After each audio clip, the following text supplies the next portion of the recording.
think I'm exactly on time. Not really. Being good enough is you're good enough. Mic's on. Perfect.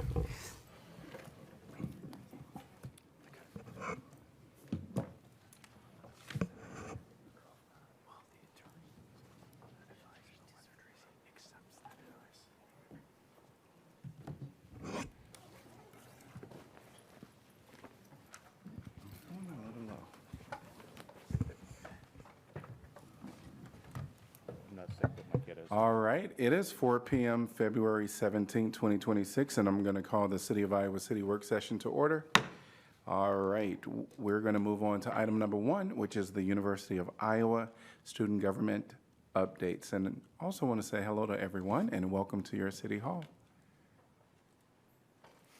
Welcome. Hi. I just want to say it was great to see everyone last week at Town Hall. I know we really enjoyed it. It's always great to connect our senators with the city and see what we do. I know that they have many ideas and many more questions, so we will be sending an additional sheet over to the correct people. Furthermore, recently some of our leadership attended the IMU Centennial Gala, where, as many of you probably know, that they're redoing the IMU to kind of expand it and make it more modernized.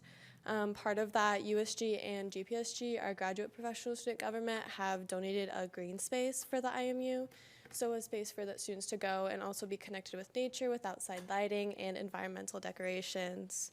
Furthermore, next Wednesday, we're going to be heading down to the state capitol for Caucus Day. There, we're going to advocate for students' rights and things that we want to see with our university.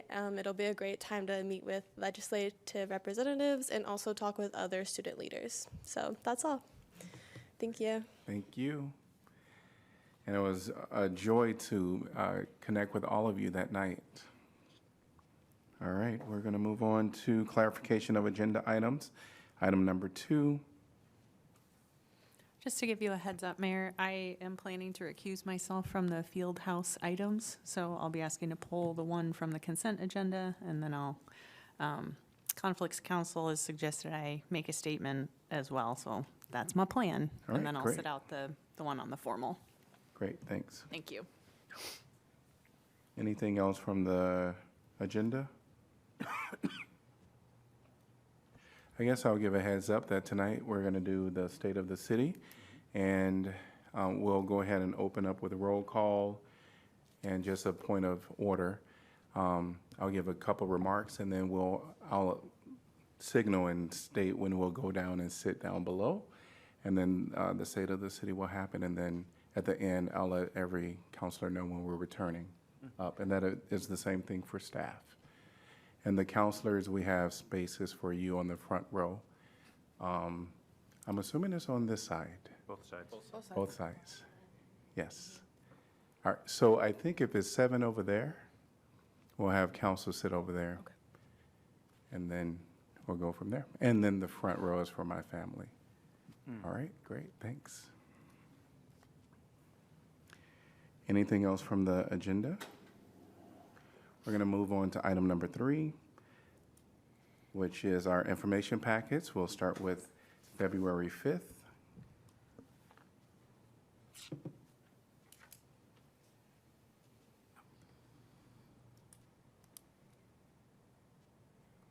We will move on to February 12th. I had one, IP5, the temporary use of right-of-way agreement termination. I just wanted to give a thanks to staff for probably for doing a really good job of engaging in probably maybe difficult conversations with the university and doing so in a way that maintains relationships. I don't know, y'all really good at that, and just wanted to say, again, really, really appreciate it. I also wanted to say for the record that this, because some people have had questions, if this was 2-3 years ago, how did this get by without city council approval? It isn't some weird conspiracy from staff. Staff was doing what they should have been doing, and these types of agreements generally don't come to council. So I just don't want people to think that this was some weird undermining from staff. It is not their fault. And also, I would like to say that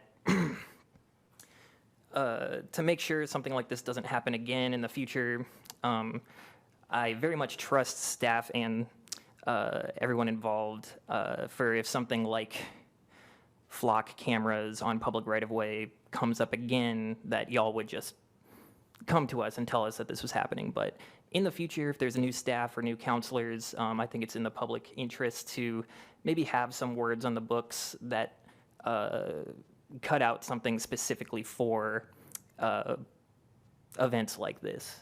To say, hey, if one of these temporary use of right-of-way agreements comes by again and it involves a third party's use of surveillance, automatic license plate readers, whatever it ends up being, that's just something that I'm thinking about to make sure it doesn't happen. Yeah, That they shouldn't be used, or that it should come to the council? that it should come to the council. So, because I think in conversations with, that was like most of the conversations I had with people. It was like, how did this happen? How did it not come to you if it was for cameras? And so I just think a good way to do that would be in the future, if it's cameras, you come to us and all of that falls on us. So in the future, people aren't mad at staff, they're mad at us or happy with us. So the blame comes to us, you know, and the oversight. So, yeah.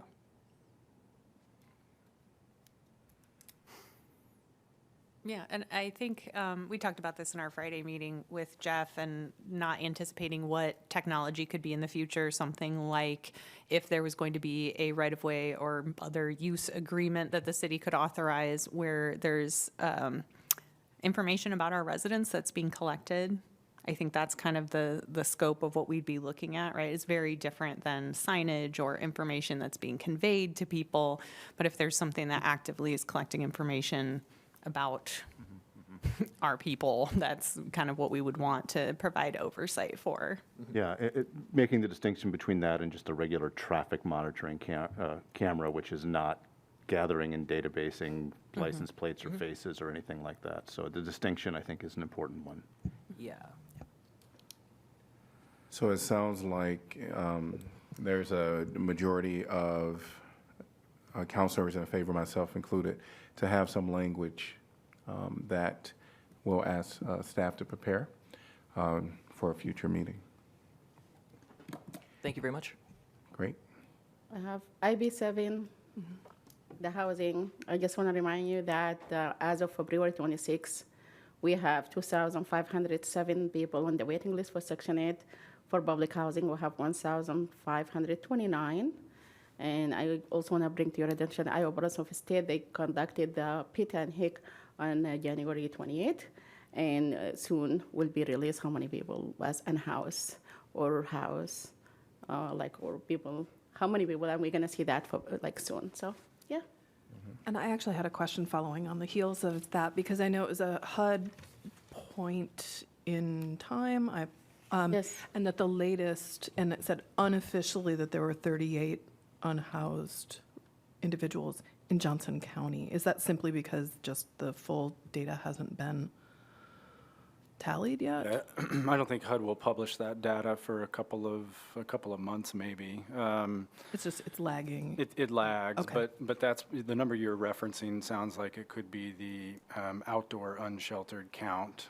There will also that'll be combined with an indoor sheltered count too. Okay. But I would guess the 38 is referencing the outdoor count. That was Okay, it just seemed remarkably low in comparison to No, but it's the still, others. with the people just submitted everything on it was due last week. And until they evaluate, some people, they have something they have to go back and fix it, And after that, they're going to have the final count. Yeah, no, I just wondered, because in that same paragraph, it was like the numbers were, there had been, it was fairly steady, but still 128 in 1 year that were sheltered. And so anyway, this helps contextualize it for me, why that particular number was so low. Is that we'll wait for the final numbers.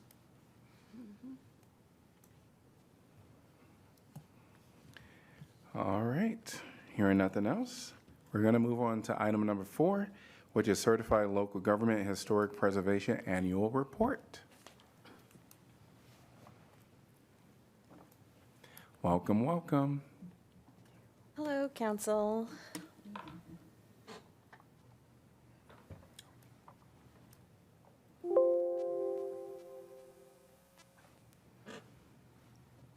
And hello, hello. Hello. I am Jessica Bristow. I am the staff member for the Iowa City Historic Preservation Commission, and I'm here today to present you with the Certified Local Government Annual Report. The report will be reviewed by and approved by the Commission at their February 23rd meeting. Following the meeting, we will provide council with a copy of the report, and then we'll submit the report to the state on February 26th with the mayor's signature. Iowa City is a certified local government. This program is one of the results of the 1966 Historic Preservation Act and its amendments. The program was begun in 1980, and Iowa City joined by 1983. The program encourages historic preservation at the local level and the use of the Secretary of the Interior's standards for historic preservation. It also provides technical assistance through SHPO, the State Historic Preservation Office, while also providing funding for preservation activities. Part of our responsibility with this program is to submit an annual report each year. The state requires that this report is presented to you. The National Register of Historic Places is the most well-known part of the federal branch of historic preservation. It's different from, but corresponds with, our local landmark and district program. In Iowa City, we have 8 historic districts. All of these districts are also listed in the National Register of Places. I should note we also have 2 additional districts that are not local districts, the Melrose Historic District and Downtown, so they're not included in this count of 8. We also have 5 conservation districts. These districts are not listed in the National Register. It's only a local district. In addition to these districts, we also have individual landmarks. There are 87 properties that are either National Register listed, locally designated, or both. We have 67 local landmarks and 64 listed in the National Register. The annual report asks us questions about the Commission's work in both the National Register program and the local program. Throughout the annual report, there are some general questions about our work and programs. For instance, we have 12 seats on the Commission, but 4 of those are currently vacant. We had 11 meetings in 2025. 1 was canceled for lack of quorum. Another was rescheduled for the same reason. In fact, actually, this month's meeting was also rescheduled for lack of quorum. The report asks for the individual on staff or in the Commission who meets the Secretary of the Interior's professional qualifications. Currently, we have 2. I meet the qualifications in historic architecture and architecture history, and one of our commissioners, Margaret Beck, meets the qualifications in prehistoric archaeology.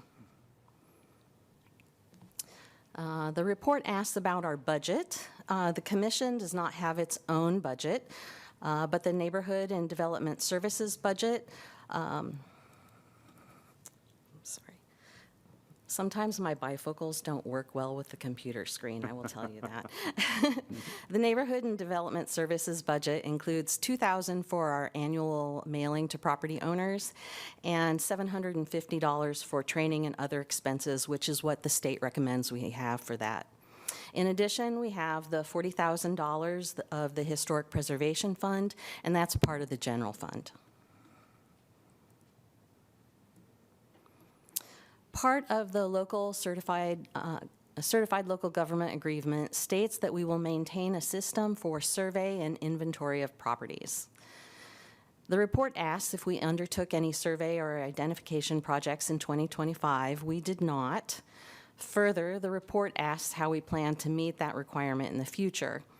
While the Commission's work plan includes the priority of forming a landmark and district subcommittee and some areas of focus, the city currently does not have the budget or resources to pursue them. The questions continue, asking if we had any National Register nominations projects this year and whether we listed any buildings or if any of them were removed or moved or demolished in the year. In both cases, the answer is no for 2025. They also ask about whether or not we had any local designations this year, which we did not. The next questions ask about the work performed by staff and the commission. Each year, the commission creates and approves a work plan as required by the state.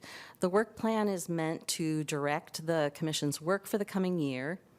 In recent years, the commission chose to focus on 3 action items. Oak Grove Park.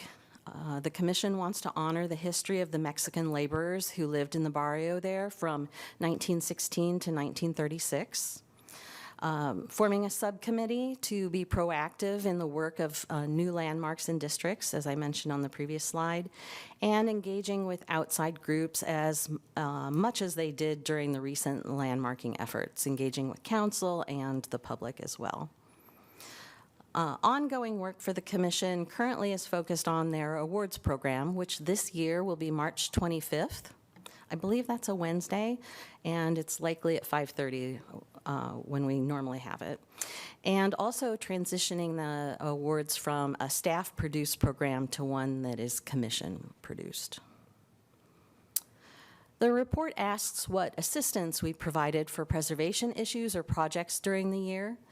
Applicants are always encouraged to meet with staff well ahead of time in the project planning process prior to submitting an application to discuss their projects. This year we had 90 applications. 8 of those were voided as duplicates or unnecessary. And so we ended up with 82, which is actually the lowest number of applications that we've had in the last 10 years. It also asks us to talk about any major projects, and so we've listed some. One example is that we worked with Public Space One to review the exterior condition of the Close Mansion, which is their largest historic property. We approved repair and replacement of trim and also provided comments on potential masonry projects. One of the other ways that we provide assistance on projects is through our Historic Preservation Fund. This year, I provided a summary of the fund since its implementation in July 2017 until the current time. And it showed that we have approved funding on 69 projects for 48 properties. Of those, 59 projects have been completed.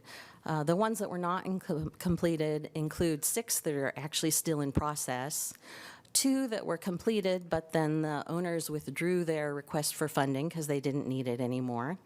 And then 2 projects that we did actually continue for a couple years, but never saw any progress, so we canceled those 2. The summary will be included as an attachment to the annual report, and so you will see all the numbers. The graphs here that I made show numbers of approved projects per district, just because I thought it was interesting, and the types of projects, because that is an important bit of information with how we use the fund. The report asks us about any issues, challenges, or successes that were encountered during the year. We've included several things in this section of the report. First, in February 2025, we changed the review process and how we manage the workload for preservation, including cross-training staff, in an effort to provide better customer service and quicker response time.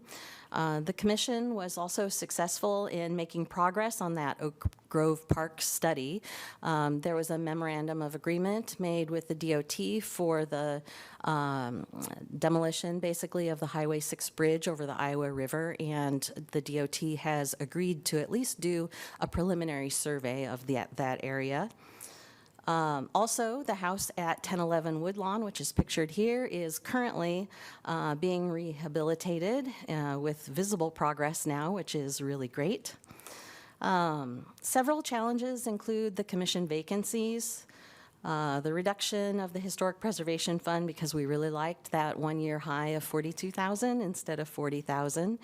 And then we do have the future loss of the Canongay House, which is a local landmark and National Register listed landmark. Despite the agreement to save the Sang Gilmore House, it's still a loss. The report continues by asking for a self-assessment on the Commission's progress on their work plan from last year.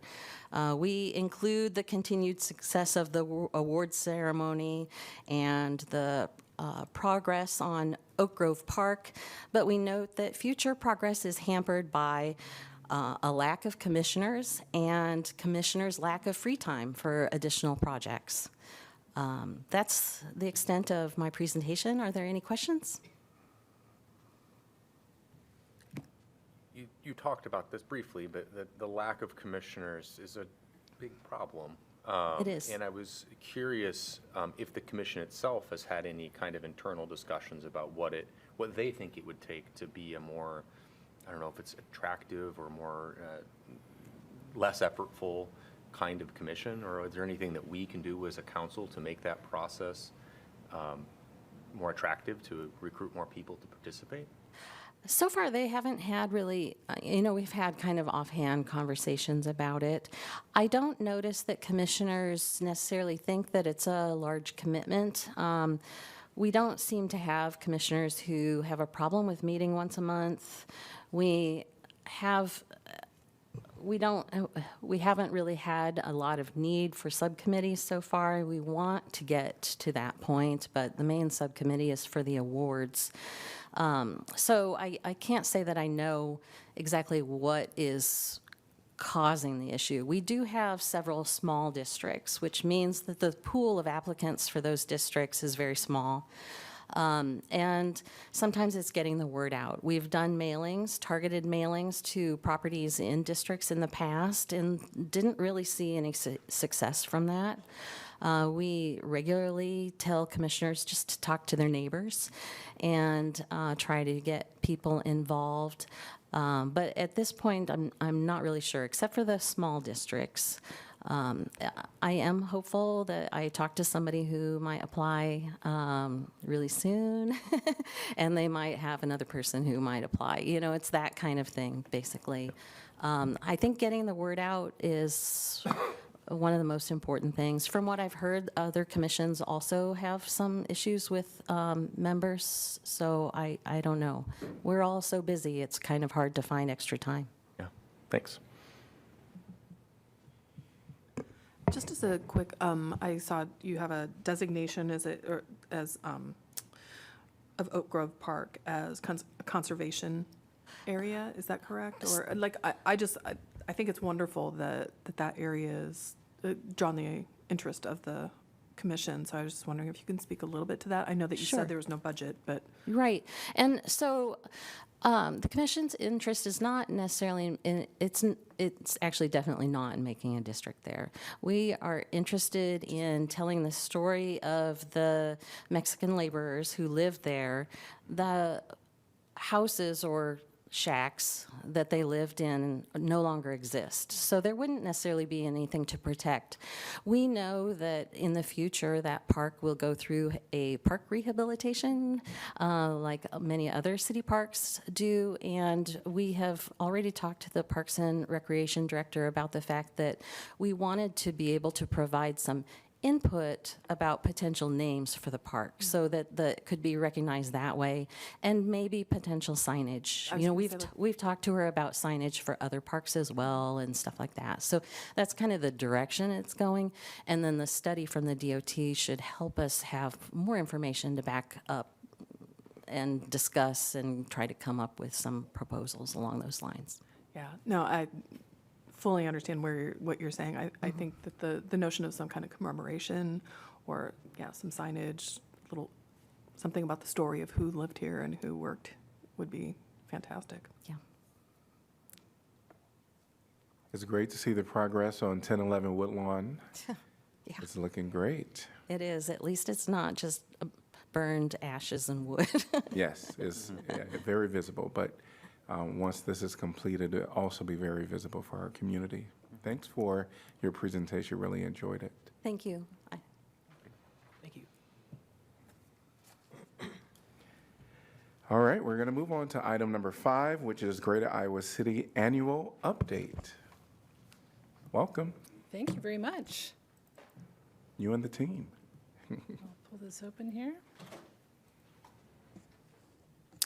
Mayor and Council, thank you very much for having us. My name's Nancy Bird with Greater Iowa City, Inc. I'm the president here. I'm here with my colleagues, Katie Gerlach and Mackenzie DeRue, and we're so glad to be in front of you today. One thing real quick, can you share how much time do we have so that we don't run over our allotment? To make sure for... You should be good up to 30 minutes. Okay, very good. Well, today I understand that you want to know a little bit more about the strategic investment districts and the next steps there, as well as the next steps for a child care initiative. So we are pleased to share more about that. First, I want to share our mission, make sure that we're sharing that. You know, we are at Greater Iowa City, Inc. about 2.5 years into our new name, and this new mission, which is to elevate businesses, invest in strategic initiatives, and advocate for the economic resiliency of the entire county. Better Together 2030 is a partner, a collaborator of ours, and we really work hard on pillars 2, 3, and 4 of the 5-pillar all-in vision plan. I know all of you know quite a bit about that, so I won't go into it, but we do feel like we're the engine of those 3 pillars and are excited to work with our partner, Katie Gerlach, who plays that dual role as executive director of BT 2030. You all have it seems like got passed out behind me, the annual reports from November, and I want to make sure, I don't know that everybody was able to make our annual meeting, but coalition building is something we feel like we do well, and this is just an example of all the different partners that we have across the county that we partner with in tandem with the private businesses, and I think this gives us really the strength of the organization that we can do things together that we can't do on our own. We are a public-private organization. That's what we call ourselves. Our board is structured as such. Jeff Ruin is a board member. We have the university and our private industry leaders on the board to help us make sure that we're stitching together those interests together and working together. Our area serves as a key talent and logistics hub for Eastern Iowa, balancing innovation, livability, and opportunity. And I'm going to share a little bit of data here, and I'm a poor substitute for Evan Doyle. He couldn't come tonight. He's developed a lot of these slides and the metrics in our community dashboard, but it's important to give some context to why we do what we do, and so that you all know that we're data-driven. That's very important to us. So this community data dashboard is available for anyone to look at, but the following slides pull from this, as well as our partnership with a new partnership with Heartland Forward, which is a think and do tank that we have a small contract with. That's an extension of our staff. We'll talk a little bit more about that, but there are a lot of data measures here. One of them, first of all, just to note that we are a growing county. We're the 3rd fastest growing county in Iowa over the past 12 years, and that's an important indication to the livability here, and we know that that's important. We have over 156,000 people that are living here, and we're tracking that. Our population growth and migration trends are on the upswing. So we have these slides here. Evan can go into further detail, but one thing that I like to look at is really that international migration rate. We are far above both the Iowa average as well as the national average, and it's a good indication for us. The impact of out-of-county visitors, as we know, we have a very strong visitor base, and that really plays a part in our economy. The number of visitors that we have here that are spending is critical to the larger region. And as you can see, it's changed a little bit. You know, right prior to the pandemic, we were at a peak, and we are back on that route with 5 million visitors and a lot of spending. The industry mix and employment, this is a county-wide snapshot. However, we know that the number of businesses that we have here, larger businesses in particular, they require a real hand count. So we work hard in the business retention and expansion surveys to count what our largest industry leaders, where their employment levels are right now, and quite frankly, they've shifted a lot. And whether or not all of them are even still located in the Iowa City area. A lot of headquarters have shifted, and that's something that we take pride in measuring that and following on it. So you'll hear more from us at the end of the year after we dig into that work. But you can see that healthcare, retail, hospitality remain our larger industry sectors, as well as manufacturing is something that we're trying to grow. Our business climate in general, 95% of the businesses here have less than 50 employees. And that's a really important thing to note because we believe retention comes first. If you're growing your local businesses, that money continues to circulate locally, and we're growing our own people, and that's a goal of the organization. We know what our gross domestic product is. We think we need to increase that. We know that 10% of employees work for a firm less than 5 years old, so a lot of new businesses here. And this executive summary really comes from the Heartland Forward team, who has identified our regional competitiveness. We are very, very strong in that. Our talent pipeline, there's opportunity there to really grow in new companies. And health and wellness, strong but declining. And that's when it gets into more of the low infant mortality rate and also eroding public health outcomes. So even though the economy looks is diverse, but we're also really concerned about livability, and we track that as well. But we're focusing tonight just to talk about really more economic measures. So our programs include business support, economic development, community development, events, and connection through all of those things. And the business support piece in particular, we started a program called the Business Resource Center a year and a half ago. And last year at our annual meeting, we announced that we had 161 visitations through that center, which is our businesses helping other businesses.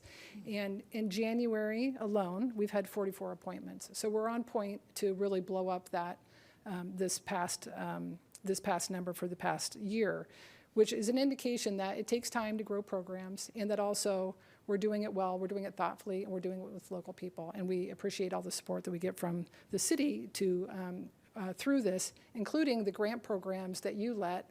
Those grantees come in and they have to sit down with a business support person, one of our providers, to get some guidance on how to keep that business going so the grants really hit home. So we think that's been a very successful partnership, and we thank you for that.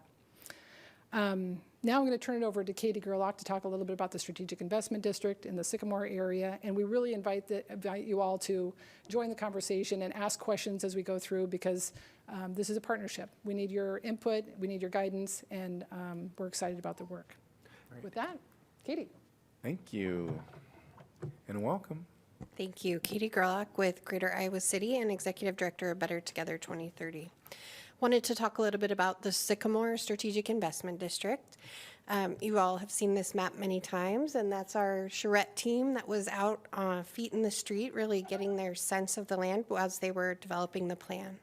I do want to highlight, I'm not going to show the plan, and I'm not going to highlight any of the concepts. We're keeping those private. We're meeting with property owners, we're meeting with investors, but we don't want to scare any current business owners that we hope to retain, and we don't want to give the public any impression that a plan is underway and already going to be ready for shovels.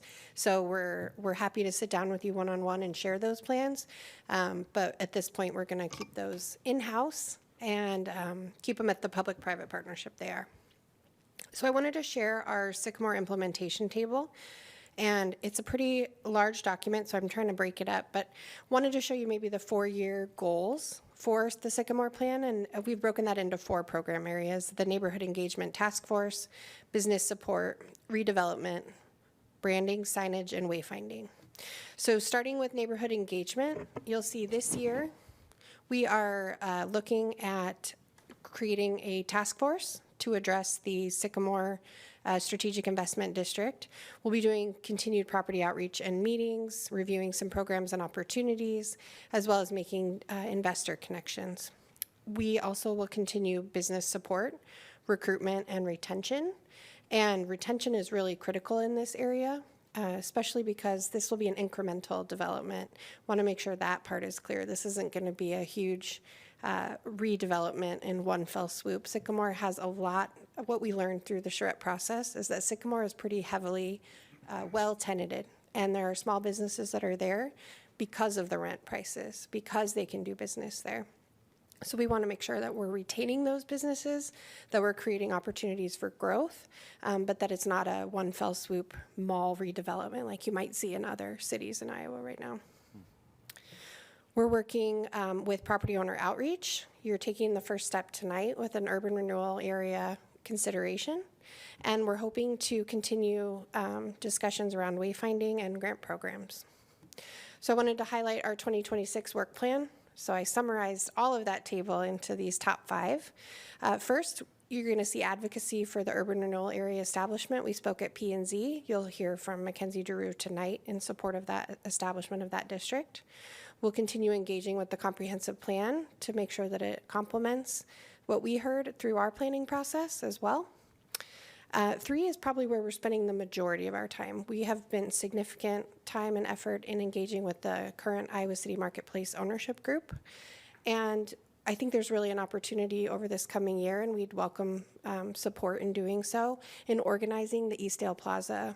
There are over 30 owners of Eastdale Plaza. People might not be aware that there's 30 different suites within that space. And so one of the first steps in Eastdale Plaza is to help organize those owners, find out what they're doing, find out what their plans are, and then see if we can get some people rowing in the same direction. If the market and the private market had been able to do that, I think it would have already happened. So you might be seeing program opportunities from us coming forward around some intervention that we think we can offer at Eastdale Plaza. We'll also be doing data analysis with Heartland Forward. You started to see some sneak peeks of that. And I've got a really great graph I'm excited to show you later. We'll also continue our business support and retention. Wanted to highlight childcare solutions and then hopefully leave it open for questions for all of you. But as you know, the City of Iowa City invested $750,000 of ARPA money into childcare over the last 3 years. Johnson County did the same, and we've been raising money for private investment in childcare. Heartland Forward, when we had our first meeting, they said to us, "What are you doing in childcare? Because you are unique in this country. We're seeing childcare and the cost of childcare cost burden as household income continue to go up, and we can't wait for you to see what we've uncovered about yours." So they showed us this graph. You can literally see the point of intervention that Iowa City and the state of Iowa invested in childcare to reduce the cost of childcare as a financial burden on a family. And again, we've seen great outcomes. Of those 9 licensed childcare centers, over half of them are in Iowa City. We're seeing great increase in full-time staffing, increase in slots. The data you're not seeing here is the impact of the mental health. Childcare workers are reporting improved mental health. They're showing that they're not using social services as often. They've been able to quit second jobs, and they've been able to provide better care. So really exciting. Also really great to be able to visually show you exactly where your intervention helped. We'd love to take questions. I'm kind of curious. Can you go back to slide 10? And I think I understand this slide correctly. This is private industry sector. So that healthcare big bar there does not include the university. It doesn't include the VA. It doesn't include. Is that how I am supposed to read that? This is private industry. Okay. So when you see that report, it's all the NAICS codes that are showing up under healthcare as a private employer. And so if I could have a interactive dashboard right now, I could probably dive in and show you which NAICS codes make that up. But it's the supply chain for healthcare. You're thinking of CIVCOs. You're thinking of even, I'm trying to think which other IDT would classify as healthcare, that sort of work. And this chart is inclusive of your whole service area. It's not specific to Iowa City. Is that correct? This is Johnson County. Got it. Okay. So the data share can only be broken down by MSA, which is actually Johnson and Washington County, and then Heartland Forward has broken it down specifically for Johnson County from that. Okay. Well, that's kind of all lead up to that. In the study for the comprehensive plan, I know one aha moment there was am I too close? No, I'm too close. Oh, okay. Was that we have a really, really high proportion of publicly owned land, and not-for-profit businesses. Are you guys studying that? Is that part of this sort of analysis of what a healthy economic ecosystem is, and what can you say about that? Yeah, so I think there's really an opportunity for the Economic Development Commission for us to do a deep dive into some of these data pieces especially, but I wish I could show you the interactive dashboard where we're showing how many employees are employed by the state of Iowa in Johnson County. It's significant. It's probably well over, I mean, we've compared ourselves to other R1 communities, and the, these other communities that have a similar industry mix, we're way out of whack, even with large university towns like Iowa City, in terms of how many people are employed by the state. That also includes the school district, the city, the county, and the University of Iowa. So we're heavily public sector. And that is something that's on our radar in terms of watching and trying to grow the advanced manufacturing sector, which we think can be a complement to some of the data center and other work that's happening to our north. It's probably much more of a long-term strategy than the initial quick wins that you see with a data center. But we're looking long-term, more on the quantum computing and what's going to last beyond when data centers get even more efficient. Okay. I would welcome that Economic Development Committee to conversation Yeah. sometime soon. You said how many office space in Eastdale Plaza? How many office spaces there are? You said a Yeah, so number. there's over 30 condo owners in Eastdale Plaza. And but is that like really vacant? Some of them, or No, I would say there are 30 owners of Eastdale Plaza. The vacancy rates are higher than you'd like, but I would say there's probably 7 vacant that we're aware of.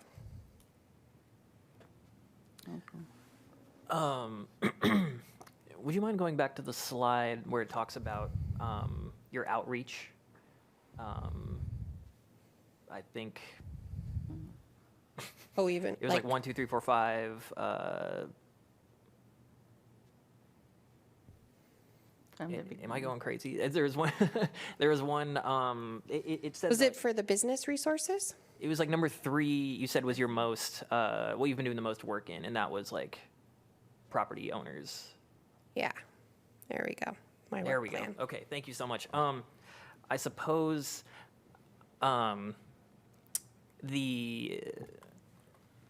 imagine you're doing work in this regard in terms of various types of gatherings, but one thing that jumps out to me is I know specifically in that area there's just such a high number of renters, and when I think about I guess I was just wondering what types of engagement have you done or do you plan to do when it comes to tenants? Because I know that I've lived in the same place for 6-7 years as a tenant, and if this was happening and I didn't know about it and I didn't have input, I would be mad. So I guess that's my question. Yeah, so as part of the charrette process last year, we opened up the entire process for communities to apply to be involved in our charrette team. But we also made sure to purposely engage a neighborhood resident and someone who could be responsible for making sure that things had the neighborhood perspective. So in this neighborhood, I think she wouldn't mind me sharing that Karen Cubby was the neighborhood representative, and she attended every single session that we had. We also had neighborhood outreach sessions at Two Dogs Pub. And then with the establishment of the URA, we've gotten increased public interest. I've taken every meeting that a neighbor has requested about it. And so I know you've referred some neighbors to us to do so, and so I've been happy to take those meetings. We're happy to sit down with them, talk about the neighborhood, talk about what they want to see, and talk about business retention and expansion that isn't necessarily disruptive to the ecosystem that is currently humming along there, but maybe could do much better for everybody. Cool. Thank you. I don't know. I see that you're talking about like Eastdale Plaza, Iowa City Marketplace, and is this not including the Sycamore? So we're calling the whole area the Sycamore Strategic Investment District. So it goes from about Sycamore Street, Highway 6, up through First Avenue, up to the railroad. And so it's really your urban renewal area that you're seeing That tonight. one that we just Can you go- established, yeah. Can you I go guess I was talking about the Sycamore Mall itself. Yes. That's including on here, Yes, right? that is. So that's technically called the Iowa City Marketplace right now. Okay, sure. Yep. So that was after Lucky's, but we affectionately call it the Sycamore Mall. I see. Yeah, we're still doing that. Yeah, thank you. How is the communication? I've heard about communication issues with the person who is the Iowa City Marketplace owner. So we're working on establishing an engagement, and I've actually been in touch with the broker as well as the owners. Nancy's had one-on-one conversations with the ownership group. We're hoping to go down and meet with them here shortly and share about our vision for Sycamore and how they can come and join us as a positive property owner in the process. But because they're so far away, they don't see what the neighbors see every day. They don't see the massive parking lot. They're not seeing, and hopefully this makes KCRG, I gave it to them, that cool pothole that had all the rubber duckies floating in it. I was going to say. Yeah. They don't see that. They don't see the comments on the news stories about people's positive memories of Sycamore and how much it could be a neighborhood gathering place. And really that even if it is tenanted, which it's not completely, it just doesn't feel like a place anyone wants to be. So we're going to really show them what the place actually is versus what they're seeing in their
getting that context. Well, Mackenzie and I are happy to sit down with any of you and do a deep dive on this data dashboard from Heartland Forward. I think everyone's going to find something interesting in there, not only economic data, industry mix, business data, but also really quality of life and things that you really only see in the United Way needs assessment or things like that. You're going to find it being updated in real time. What took Evan and I about 2 to 3 months. Evan, he was hand collecting that data and inputting it into Tableau.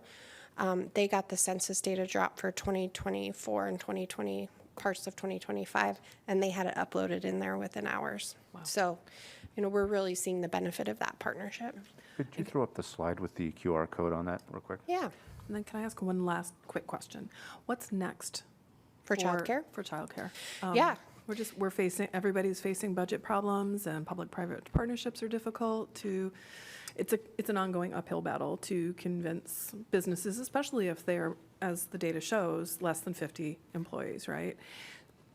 To be able to buy in and say, this is something either I want to do or more to the point in many cases, I'll bet that I feel like can do as a business owner, right? So what's next? There's a couple of things. First, please advocate to your state representatives to look at the bill that expands the Child Care Solutions Fund. That's a bipartisan bill. We're seeing these 10 pilot communities with wage enhancement and other investments seeing success, but we need to keep the funding going from the state level.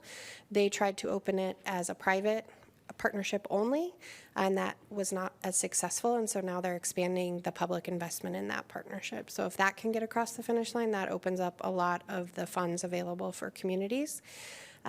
Second is that locally, we've had a full-time staff person knocking on every door for fundraising for the private investment portion, and without competing with human and social services, which we promised we wouldn't do as part of this, the private investment isn't there. So we can go after grants, we can go after the private investment, but it only would harm those human and social services that also need those grants. So we've been working as a coalition to talk about what comes next in transitioning, and United Way has expressed interest in being able to establish this as one of their programs and fold it into the fundraising strategy at the corporate level that they're already successful at doing. So look for more information. I know that they've been in touch with city staff. We've been working on the transition as of July 1 would be the goal, that United Way would then administer and fundraise for the program. Because right now, Johnson County is doing all of the administration on this program. Thank you. Anything else? All right, we have just over a minute. Thank you all. Appreciate it. You all coming. Thank you very much. Yes. We're going to move on to item number 6, which is fiscal year 2027 budget discussion. Just want to kind of give council a little recap of where we are, because today on our formal agenda, we do have 3 goal bonding that we'll be voting on today. That is on our agenda. Some bonding that'll be there. And then we also have to establish the max levy rate for the county mailing that has to be out by March 5th is the deadline. So just want to remind us of that.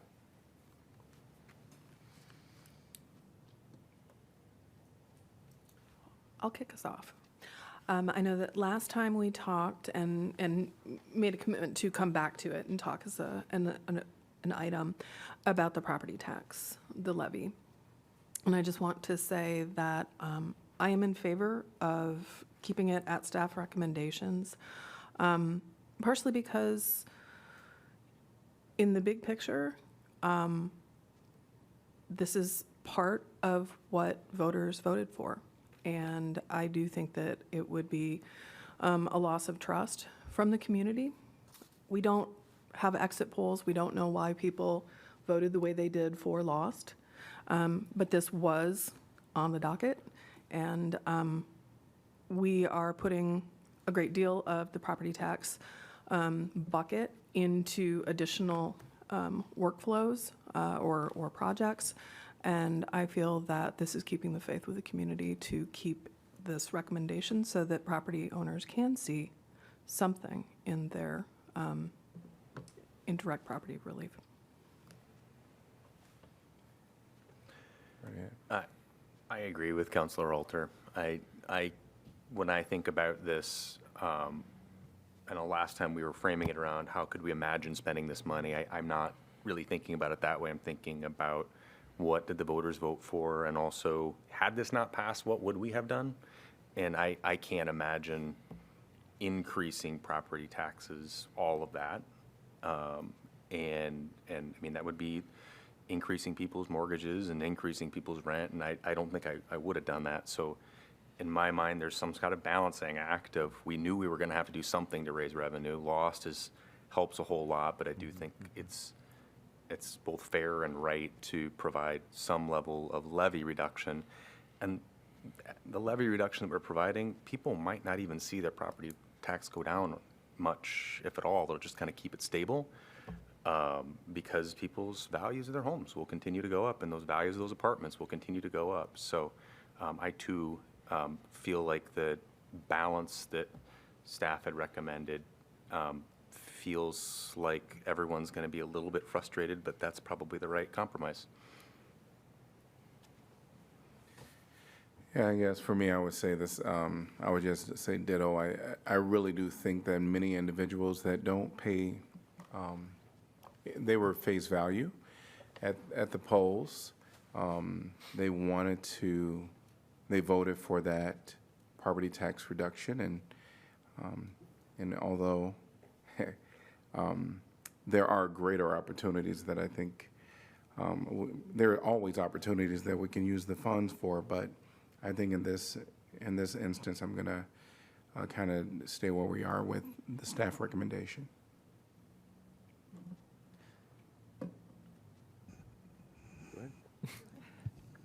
No, and I totally appreciate that, and I suppose my my thoughts was, you know, what are we always thinking, or what is one of the main things that is always on our mind when we do anything in the council? It's the fact that we are always shaking in our boots about what the state is going to do with property tax, right? And how much less money we are going to have every year. So I think while it might seem like not a lot of money in the grand scheme of things, I just think having a conversation about what $1 million could look like, and I feel as though it's kind of odd to me, maybe, how sometimes we have conversations where it's just like, man, like we're so flustered, and then about property tax reform, and then we are afraid of looking at what potentially we could do with $1 million. And, you know, we can always go like anecdotally about, you know, people knocking on doors. Like you said, I mean, it's right. We don't have don't have those exit polls. And I feel like all of us would come back with different types of anecdotes about what residents are saying. I know myself, when I was selling this to people, trying to convince them not to vote no and to not tell other people to vote no, a lot of it was, well, I'm not anticipating, the 50% is not going to go straight to just handouts to property owners. The vast majority of which, you know, like their property values are going up, their equity's going up. And it's, for me, it's more in tune with what we were talking about, the whole conversation with Lost, when it comes to making sure that all of this goes towards the people most impacted. I don't think this is going to make or break lighting the city on fire or anything. You know, it's not. I just think it's a worthy conversation. And in looking at our memo from the city manager about this, it looks like one thing I like, you know, I think it's a good idea. It's a good conversation driver to have, just like options in front of us. You know, I think that is really nice, and I think it's like pretty transparent to people in the public. And it seems like we're talking about additional infrastructure, which when you, Councilor Mo, when you talk about your concerns about us falling behind on facilities and infrastructure, it's not on deaf ears. You know, I think about that all the time too. So, and I also think about when I was driving home the other day and I had to just pull over the car because there was a giant water main break right by John's and Artifacts, and I believe there were 6 water main breaks that day. And then I toured the water plant and got more information about like the age of our stuff. And I know that the initial talking about, you know, this is just one example of something we could do. Invest in the development of the plans, the planning for how do we go about upgrading our infrastructure and water. And the thing about this funding is that it would take it would need to be spent within the year. So you could spend in the year $1 million on the Mercer Park parking lot. You know, that's something we're going to need to, because it's really bad, you know. Or additional street pothole prevention that people are always talking to us about, and that I'm getting emails about all the time. But then that would give us more room in our capital improvement plan down the line to address water mains breaking, you know, and address our infrastructure. So next year around, when it goes from 20 to 70 degrees, things don't blow up in our streets. Which, by the way, sidebar, I do just want to say that I got a bunch of feedback from like the owner of Artifacts and John's and other people around the city that our city staff did a really, really good job of all those water main breaks. And so I just want to put that on record that, I mean, it was super odd to me that in talking about water main breaks, people sent me nice emails.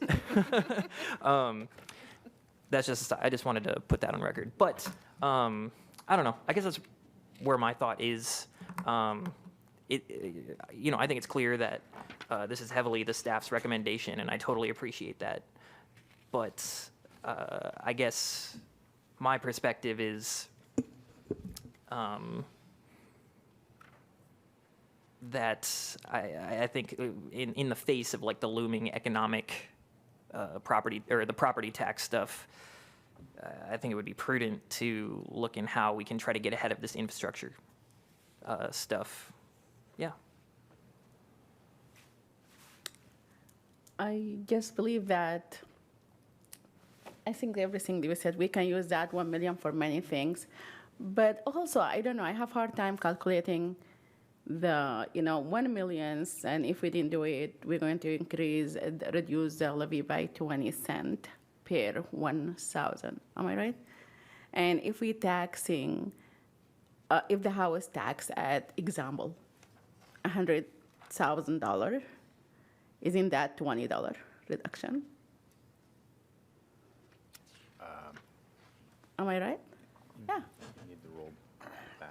It's gonna depend on rollback Rollback. rates. No, but if, I'm saying if Oh. the rollback is 100,000, like my house may be 200. The taxable value. And the Yeah. rollback was like 50%, then it will be 100,000. And for any rollback, like as a level of 100,000, that will be $20, basically. I don't think the resident will feel the $20 from like their tax. That is not like really a lot of money. And at the same time, this is not reducing the property tax by $20 for somebody with like $100 value. And this is not going to make them, if they are renting for someone, they're gonna reduce the rent or anything. And I still believe the laws hit the low-income and vulnerable people very hard. And if we wanna do it really, we wanna do something that will also benefit them, we can do that. But I just believe reducing everybody by $20 versus using the $1 million to do something else that will really benefit the resident of Iowa City. Even if we told them that, it will be like really good. Some people, I think they understood it like 50% will be go to the property tax. The way that they understood it is like, my bill will be reduced by 50%. If like I'm paying $5,000 tax a year, I'm gonna be paying only $2,500, and that will be amazing. I will go for that. You know, but like I think $20 or $30 or maybe $100 is not going to have that a lot of effect to them comparing with like if we use $1 million. That's why I still believe, I understand what you're saying about the voter, I appreciate, but still I believe that, you know, we should use this like really to maximize the benefit of the lost. There are different ways to think about the benefits, and some of it is monetary, and some of it has to do with sort of the times that we're in. And I absolutely agree with you that the actual dollar amount is not that much. And I think that that was much to the consternation of the person who came, and, you know, that on its face value, people thought that their property taxes would be going down quite a bit, right? I had to have many a conversation saying, you're not going to get a rebate check. It's going to probably see that you don't see your property taxes going up because we're going to be putting it into other arenas so that we don't have to borrow against or raise the levy. But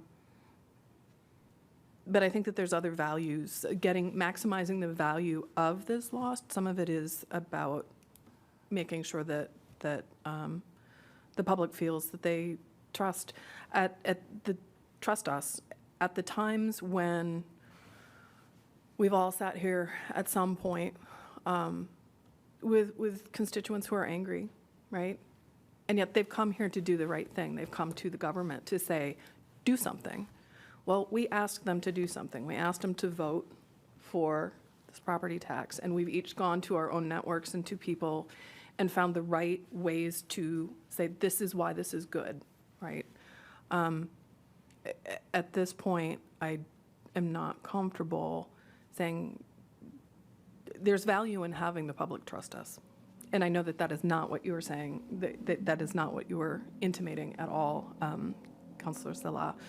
I just wanted to further state my own thinking on it, not as a direct contradiction to what you were saying. So just thank you for letting me finish my thought.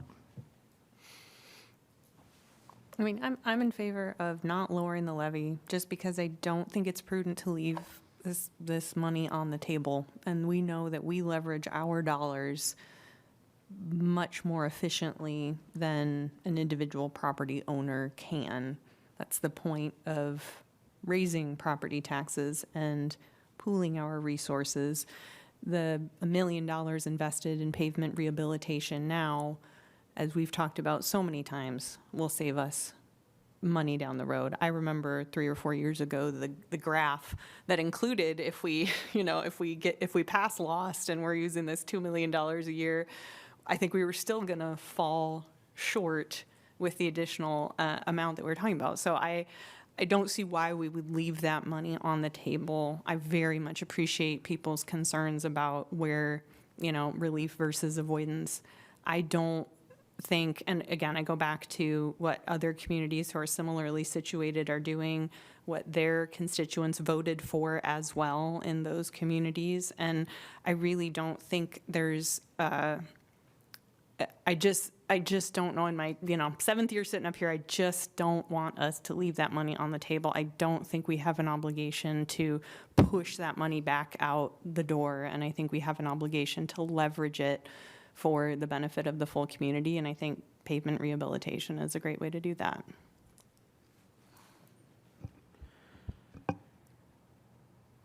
So knowing, oh, by the way, I'm not sick, but my kid is, so if anybody's worried, I'm just doing this as a precautionary measure. Appreciate it. Yeah, no problem. Knowing that, we were going to have one of two possible futures ahead of us. One was going to be with in regards to the lost funding. One was going to be what are we going to have to cut? or how are we going to spend the resources? And so just want to point out how grateful I am, and I meant to, hopefully, unfortunately, they're not still in the room, but the work that Greater IC did with this, because the discussion we're having right now was by far the one I was much happier to be having, right?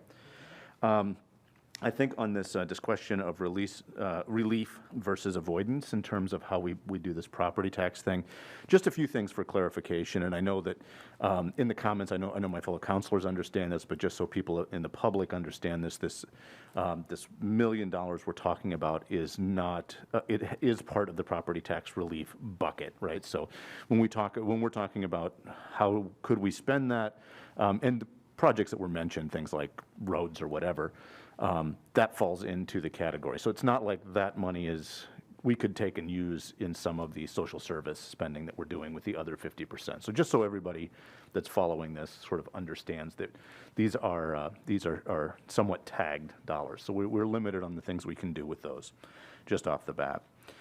One of the things I like about the proposal in general that came before us is it's got a lot of really nice balance. I'm talking about the whole amount of lost. So, and I know I'm probably not the only one that's gotten a lot of feedback from our community partners and other groups that are really quite happy with the things we're looking at.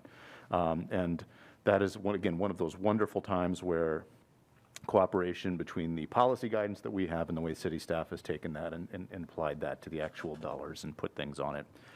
I think part of, in kind of going through this 20% debt levy reduction, I know some of the stuff that's been part of our discussion is like, okay, so who is it helping? If we do this, is it giving help to property owners who maybe, aren't struggling as much as other people? And I think, well, with an instrument like that, there's going to be some truth to that. But I also know, and this gets to what Councilor Weiland was talking about, from those doorstep conversations, there's a lot of people who own property, but they're struggling. So I think, the fact that, the drop in the thing isn't going to necessarily make anybody do cartwheels, I do take seriously, or I think there's a good point made that does, in the mix of things we're doing in terms of like, okay, so we're doing things for a lot of different places in a lot of different ways. And in a lot of the projects that my fellow council members so rightly point to as valid and good projects, we are using the other parts of that 50% in the property tax relief to pursue those things. So I'm comfortable with putting that all together, and when you put that all together as a mix, that this is actually one of those things that does signal this combination of relief versus avoidance, and the relief is the smallest. I mean, that's a pretty small piece of the, relatively small versus the other stuff, like 8%, 10%, I can't remember the exact number, but it's, what's the, is that? That's one of the 7 million. Right, so 7 million of the half of the 14 million. Correct. So, yeah, so I think I also am comfortable with this proposal as written. The other thing, and I think that Councilor Burgess brought up last time, was if we, are we hobbling ourselves in the future? And I think that was answered to my satisfaction, that because it's debt levy and not the regular other parts of the property tax levy, that we would not be hobbling ourselves. And I'm really glad that you brought that up, because I think that was an important thing. So with those things in mind, I find myself kind of supportive as the proposal as presented to us. I think it has a nice balance. I think it hits a lot of the right notes, and it will help people that are in their homes, or at least give them that good faith, like, not every property owner is, their value might be going up, but they might still be struggling to make those mortgage payments and stay in their homes so that, they don't have to sell out or sell to a private equity firm or whoever comes along and tries to offer them something. So I think if we can kind of do a little bit of that and a little bit of the other things, I'm comfortable with that. So it does sound like we will maintain the recommended max levy rate. All right, anything else budget related? There's an item on there that's really a me item, I think, more than anyone, and that would be the wanting to do a study of some sort. I believe it's from an IP a month ago, and that would be allocation of funds to public infrastructure. I think I've talked to a couple of you up here, and I, just so everyone knows, I think that much in line with this conversation, we are really at risk of falling behind with roads, with facilities, and I'm worried about that. And it's not because of mismanaged, it's just because we have a lot of stuff to take care of and a lot of stuff to keep eyes on. I go back to that report from about a decade ago, where we have listing of our facilities, how much real estate we have, when it's been most recently updated, and also how much it's been used. And so maybe the right way to think about this is to take this off of the, we need to have this for the current year's budget discussion, but maybe pair it with an upcoming work session. And I'm specifically thinking about the cost recovery guideline conversation, to me, should have discussions about usage and facilities involved with it. Is that a reasonable way to structure that kind of conversation? Or am I expanding that discussion It'd be outside of what you? an expansion of what we had envisioned. We were looking more from a programmatic standpoint of cost recovery. The facility one is a little bit more challenging. Oh, and I think you narrow the facilities to the ones that are related to the ones that the public interfaces with the most and where we offer programming as maybe a starting point.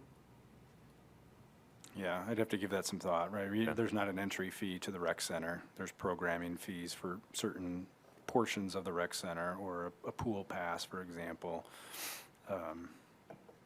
We do our best to frame up whatever discussion the council wants. I think that in lieu of the previous setting the levy conversation, I'm not feeling a need to recharacterize that 10% and how we spend it, because we need to spend it now on roads and we need to spend it now on infrastructure. But we also, moving forward, I would love to invest in more study and long-term planning for how we do our investments in facilities. And I would love to be in a position where we could, not only rehabilitate our current rec centers, but build a new one on the west side of town. I'd love to be in a position where we can build new fire stations. Like, I would love to be talking about that kind of thing. And so I do want to have that conversation eventually, but not for this budget. Got it. Good thing we have free buses, because they'll be able to travel the city to get to our current rec centers. In the same vein, I just want to make mention, this isn't me suggesting this is what we do, but as the city is becoming developers of affordable housing, I think we should at some point consider a CIP line for affordable housing. So I'll just leave it at that, so that we are budgeting for building. I think that's a really good idea. Yep. Yeah. Finally. Yeah. One thing, unless anybody else has anything to say regarding that. Budget?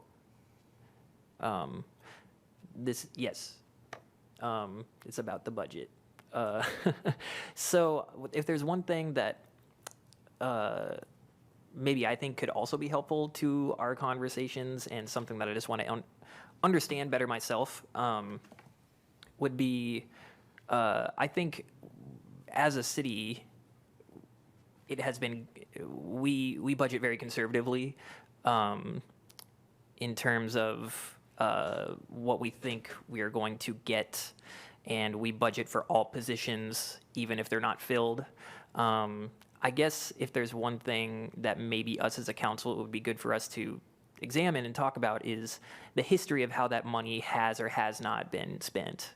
So if they're, like, say over the past 5-10 years, if that money, it's an average of $3 million every year that we don't spend, I think maybe having that conversation, or just that information in front of us, so we can better understand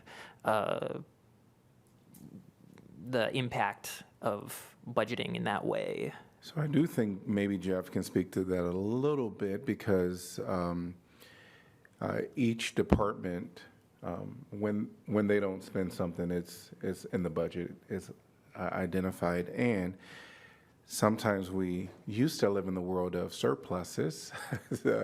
We haven't lived there for a while with significant surpluses. So if you can just speak to that.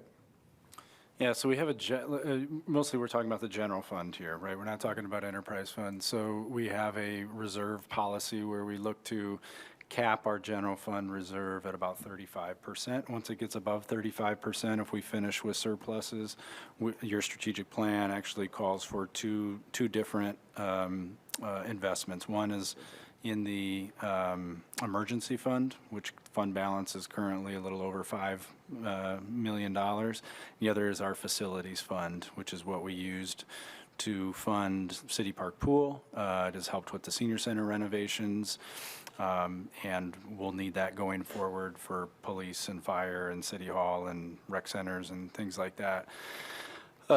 We had in 2026, we're able to do a small transfer to the emergency fund and a larger transfer of $5 million to the facilities reserve fund. The prior 2 or 3 years, we weren't able to make any transfer. Is it 2 or 3, do you recall? So the prior 2, we did not have a surplus to transfer, so those funds did not receive any investment. And then before then, we probably had 5 years, I'm guessing, of surpluses that we were able to put in primarily into the facilities reserve fund, and that's how the City Park Pool, again, was able to be funded with cash and not borrowing beyond the limit that we have. Is that helpful? And I'd say in those 5 years, it was probably anywhere from $1 million, a couple million, to up to $4 million a year. We were kind of in that range for a period of time. And the way that we do budget amendments, it always has to balance, right? So the budget amendment is like the true up to actual. Is that a fair way to say it? Like what we're expecting it to actually be rather than. Well, we're showing, so like when when you're looking at, for instance, the 26 amendment, and we're showing the $5 million transfer, we're recognizing that we're running up against that general fund reserve limit of 35%. It's not a hard limit, it's our own policy limit of that 35%. So in that way, yes, we're truing up. We're seeing that we're going to be exceeding that, and then we're diverting those funds to those other reserve accounts. For the 2026 budget, I think we talked last year, we were anticipating a $2.6 million deficit was what we budgeted. For the the current fiscal year that we're in, yes. Yeah, and the transfers for the facilities fund and the emergency fund, is that a surplus? From the prior year, That's from 2025? correct. Oh, okay. Yes. So do we know yet how we're going to end up this year? I don't, unless our finance folks have their crystal ball over there. No, we don't. So we're typically looking back a year, Yeah. and then next year at this time, we would assess where we ended up with 2026. And if all ends well, we have a transfer. If not, like the last 2 years prior, we didn't have anything to transfer.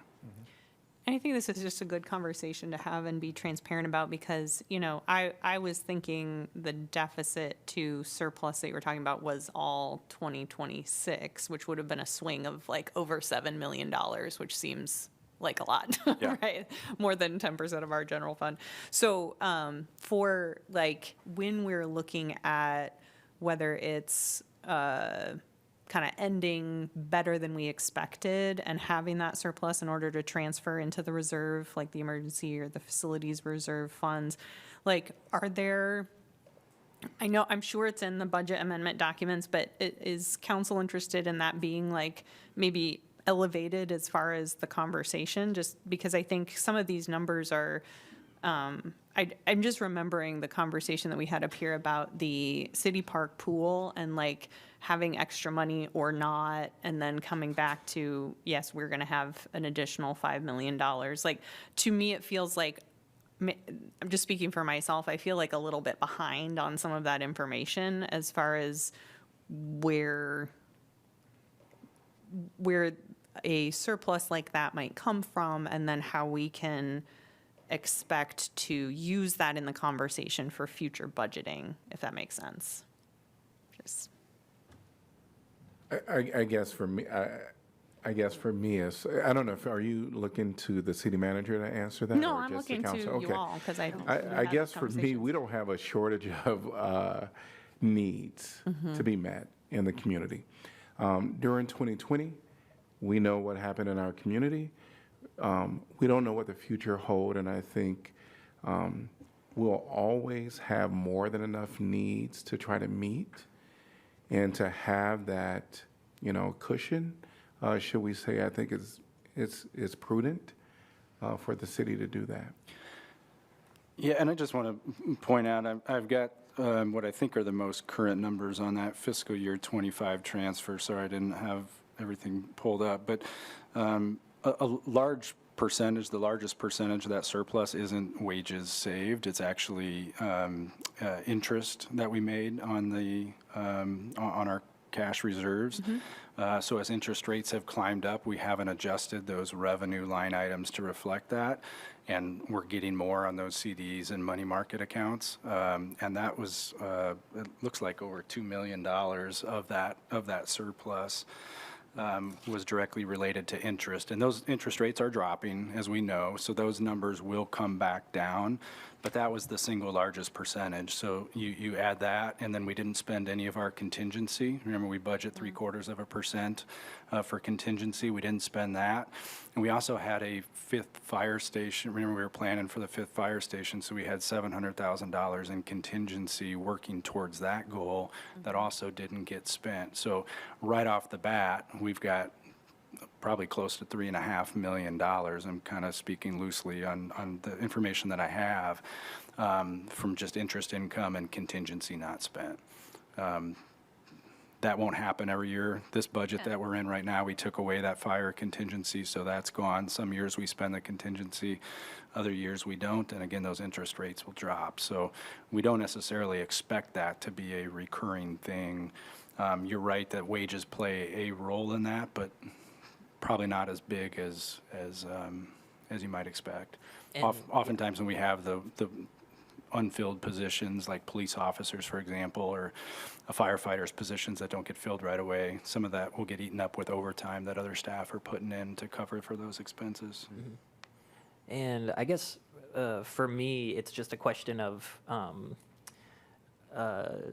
trying to, not necessarily go back to the drawing board, but just get more creative about if we're going to need to come up with different revenue streams for certain projects or certain services that we offer, and just trying to leave no stone unturned for a potential to, well, actually, over the course of this many years, we've been not seeing those budgets spent, so could we use some of this money for something else, And so with the 35%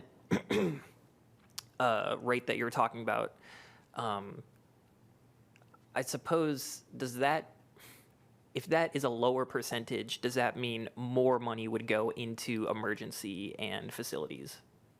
Correct. Yeah, so if we wanted to change and say 35% is too conservative, you could say that cap should be 30% or 25, and then you'd have flexibility to redirect that wherever you'd like, frankly. I mean, we set those policies, you all set those policies on where those funds are directed.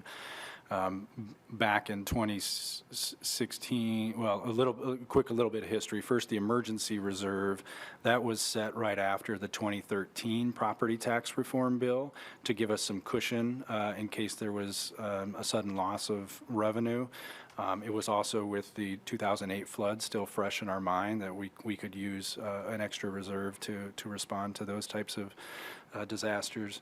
The facilities reserve really started to, that conversation came into play probably in 2017 or so as we started to forecast all of the facilities needs that we had, and knowing how much of those might have to go to community referendum. We just decided to bank those dollars when we had some really good economic years, when there was a lot of taxable value growth. So, but both of those things were decided at those respective moments in time, and this council could say, we no longer want to fund a facilities reserve, or we no longer want to fund an emergency reserve.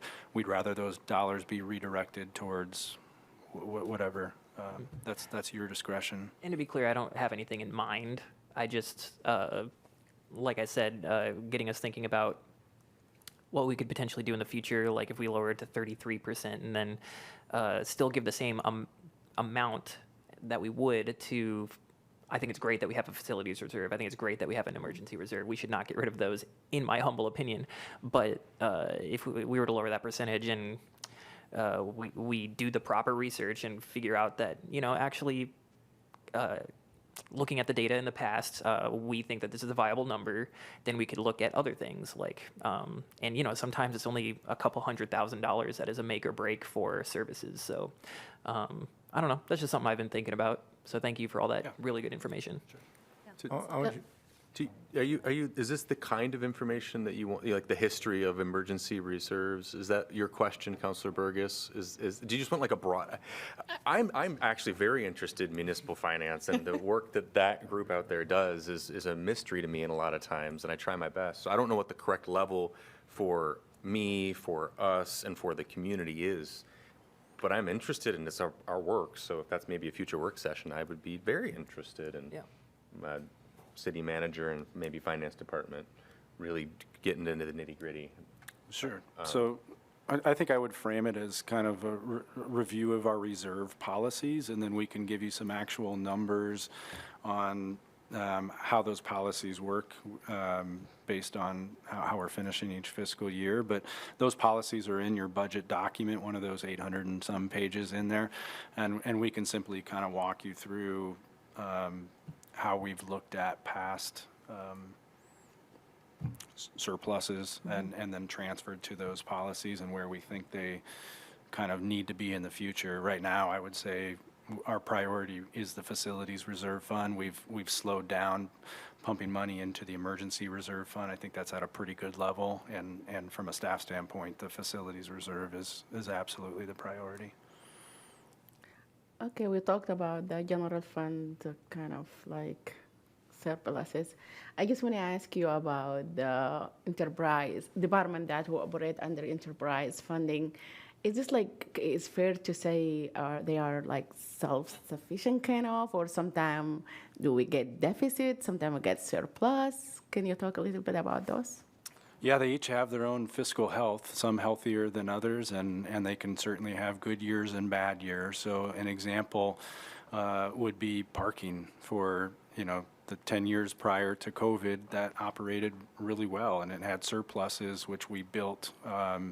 We kept those in the parking fund, and they were intended to fund future facility repairs. And then COVID comes, and nobody's parking downtown anymore, and we lose several $1 million in that fiscal year because of what was happening in the world. So there can be fluctuations like that. That's an extreme case, but each one's a little bit different in terms of its But most of financial can call health. them healthy. We don't need to pull from, like, they are not deficit, we have to pull from the general fund to. Yeah, I'd just say some are healthier than others. That's where we get into rate increases when we look at water and we look at sewer. If we feel like they're not as healthy as we need to be or not going to keep up with future needs, then we're recommending rate increases.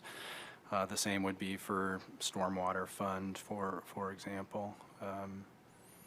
Others, like the airport runs on very, very thin margins. It's okay, but I would say, that's one that's very thin as opposed to wastewater, which would have quite a bit of reserves, given the nature of the operation.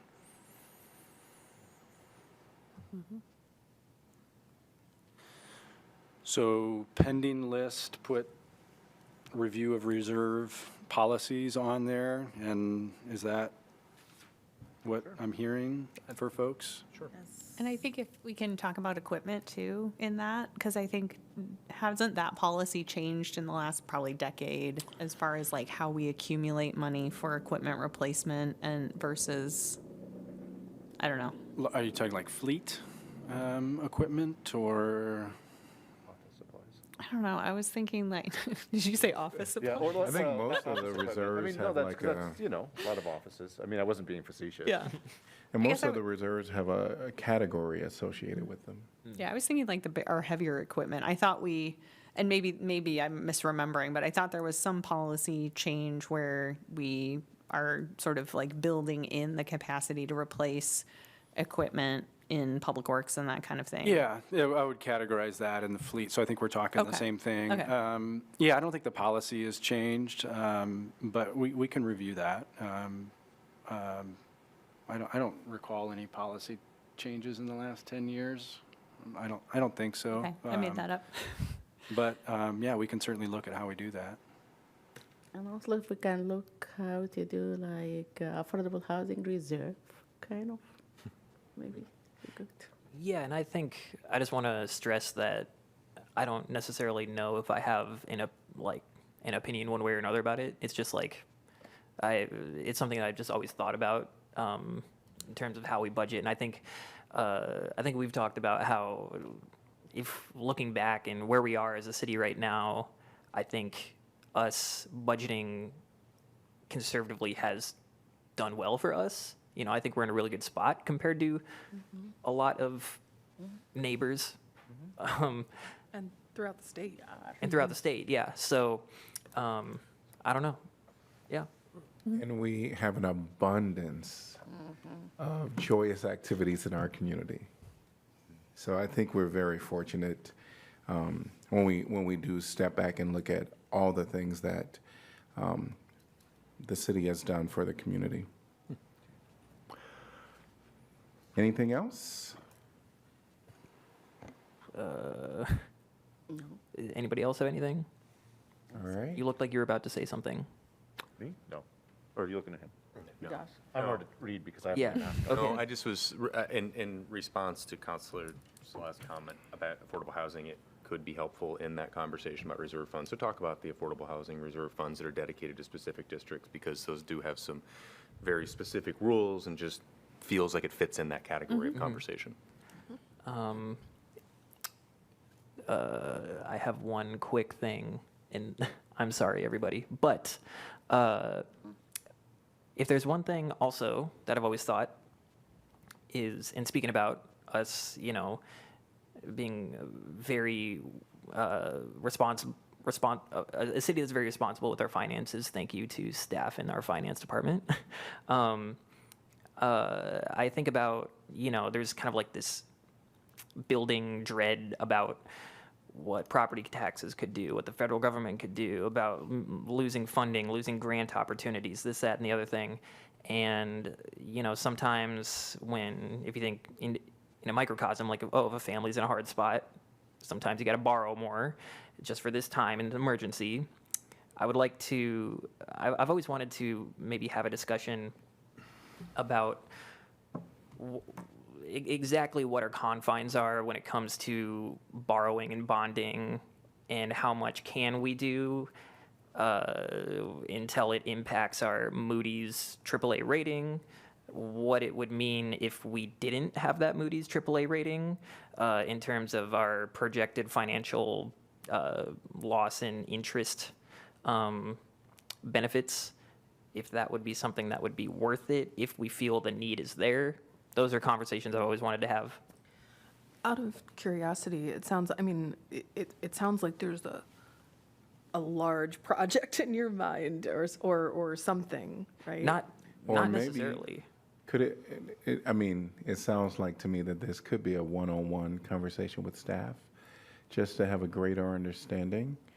Yes, and also just the reason I think it's germane is because just thinking about yes, it could start one-on-one with staff, but you know, in the future, if we have to do something, Because folks are, I mean, of course, if we have to do something, and you know, certainly we would have to pay bills, right? At the end of the day, we know what the AAA bonding, you know, that status really does mean for us, and I just think it might be a one-on-one conversation, personally, and then if you feel it's something you want to report on or, you know, share, certainly you can do that. okay, I hear you. That's all. All right, anything else? We're going to move on to item number 7, council updates on assigned boards, commissions, and committees. Thanks to USG for an event. Absolutely. That was a wonderful. Nice. Yeah. Getting to meet residents of Iowa City. Yes. Enjoy the questions and also the social Yeah. time after. It was great. Mm-hmm. And they were dressed to impress. Loved it. Yes. All right. Hearing nothing else, we are adjourned from our work session, and we will begin promptly at 6 p.m. for our formal meeting. Sounds good. Okay.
Rock and roll.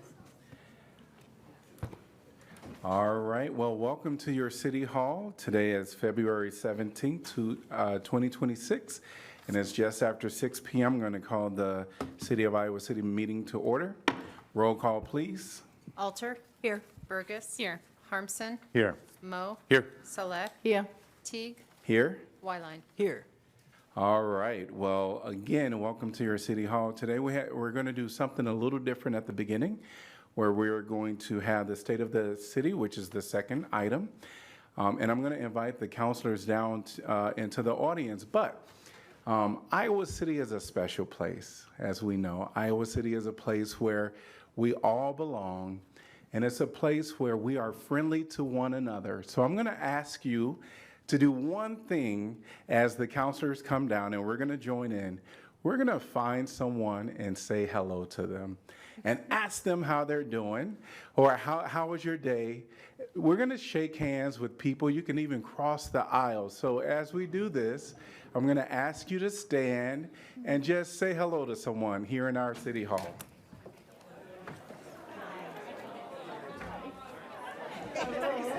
How was your day?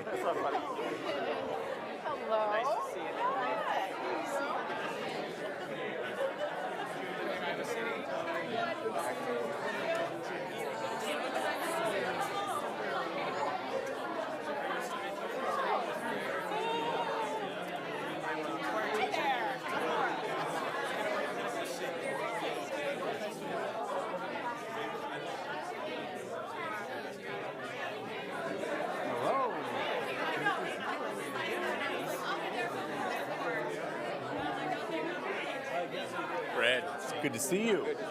How you doing? I'm well.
All right.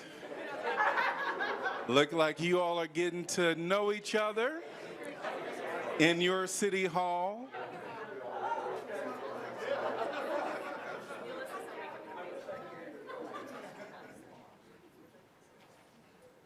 So we are going to start with an eighth grader that's going to come and join us, Kayla Cruz, and she's going to lead us in the Pledge of Allegiance. And so I'm going to ask everyone to stand and welcome Kayla.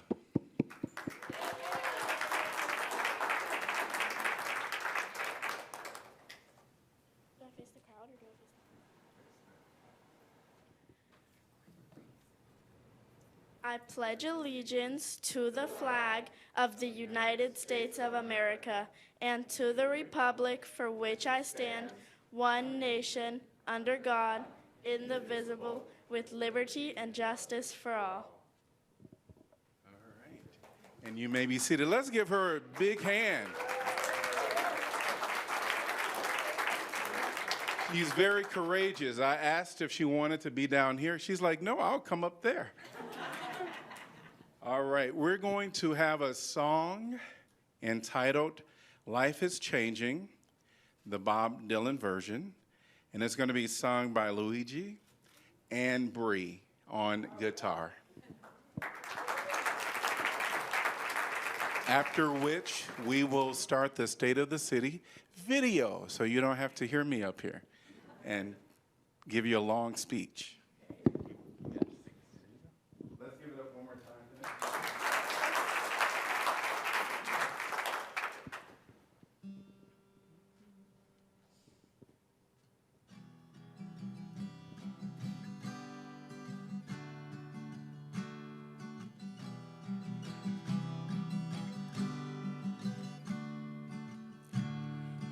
Gather round people wherever you roam, and admit that the waters around you have grown, and accept it that soon you'll be drenched to the bone.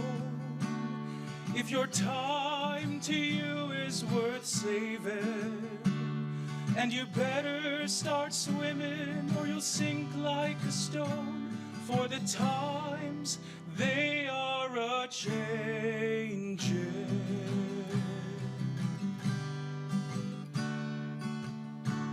Come, mothers and fathers throughout the land, and don't criticize what you can't understand.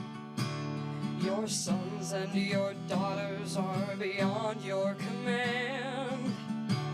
Your old road is rapidly aging.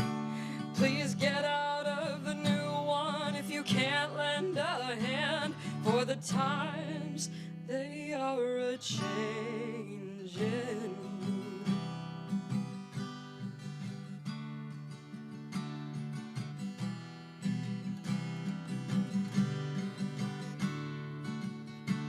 Come, senators, congressmen, please heed the call.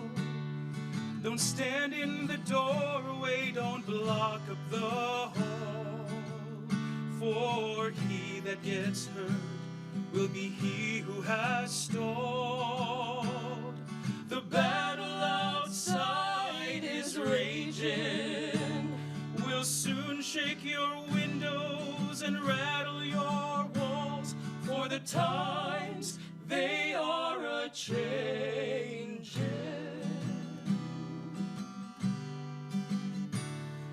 The line it is drawn, the curse it is cast. The slow one now will later be last, as the present now will later be past. The order is rapidly fading, and the first one now will later be last. The first one now will later be last. The first one now will later be last. For the times, they are a-changing.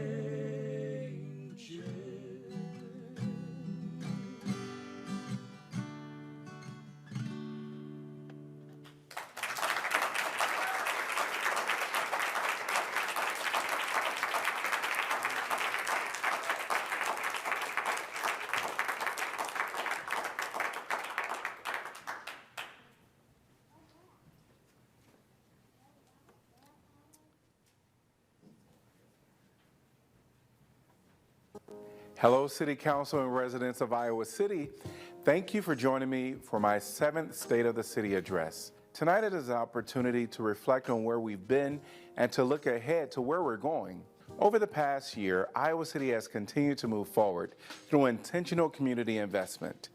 I'm speaking to you from Dream City, one example of how those investments become real opportunities by supporting local entrepreneurs and creating space for connection.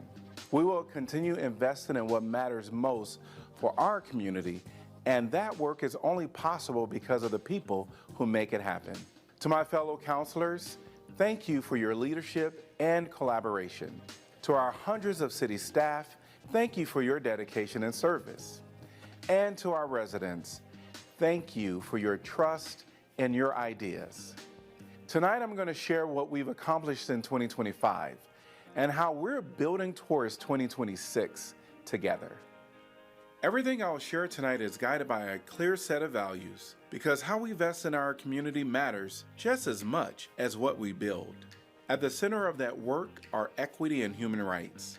By grounding city policy in these principles, we can protect the rights of every resident and ensure their full participation in civic life, regardless of race, gender identity, or immigration status.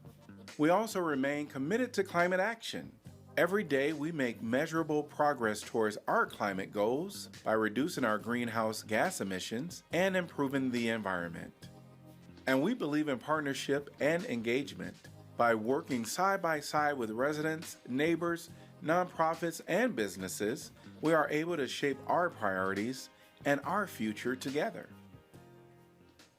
Our values are reflected in many ways, but they're most visible in how people move through our city, because mobility is about more than just getting around. Over the past year, Fare Free Transit has continued transforming how people travel.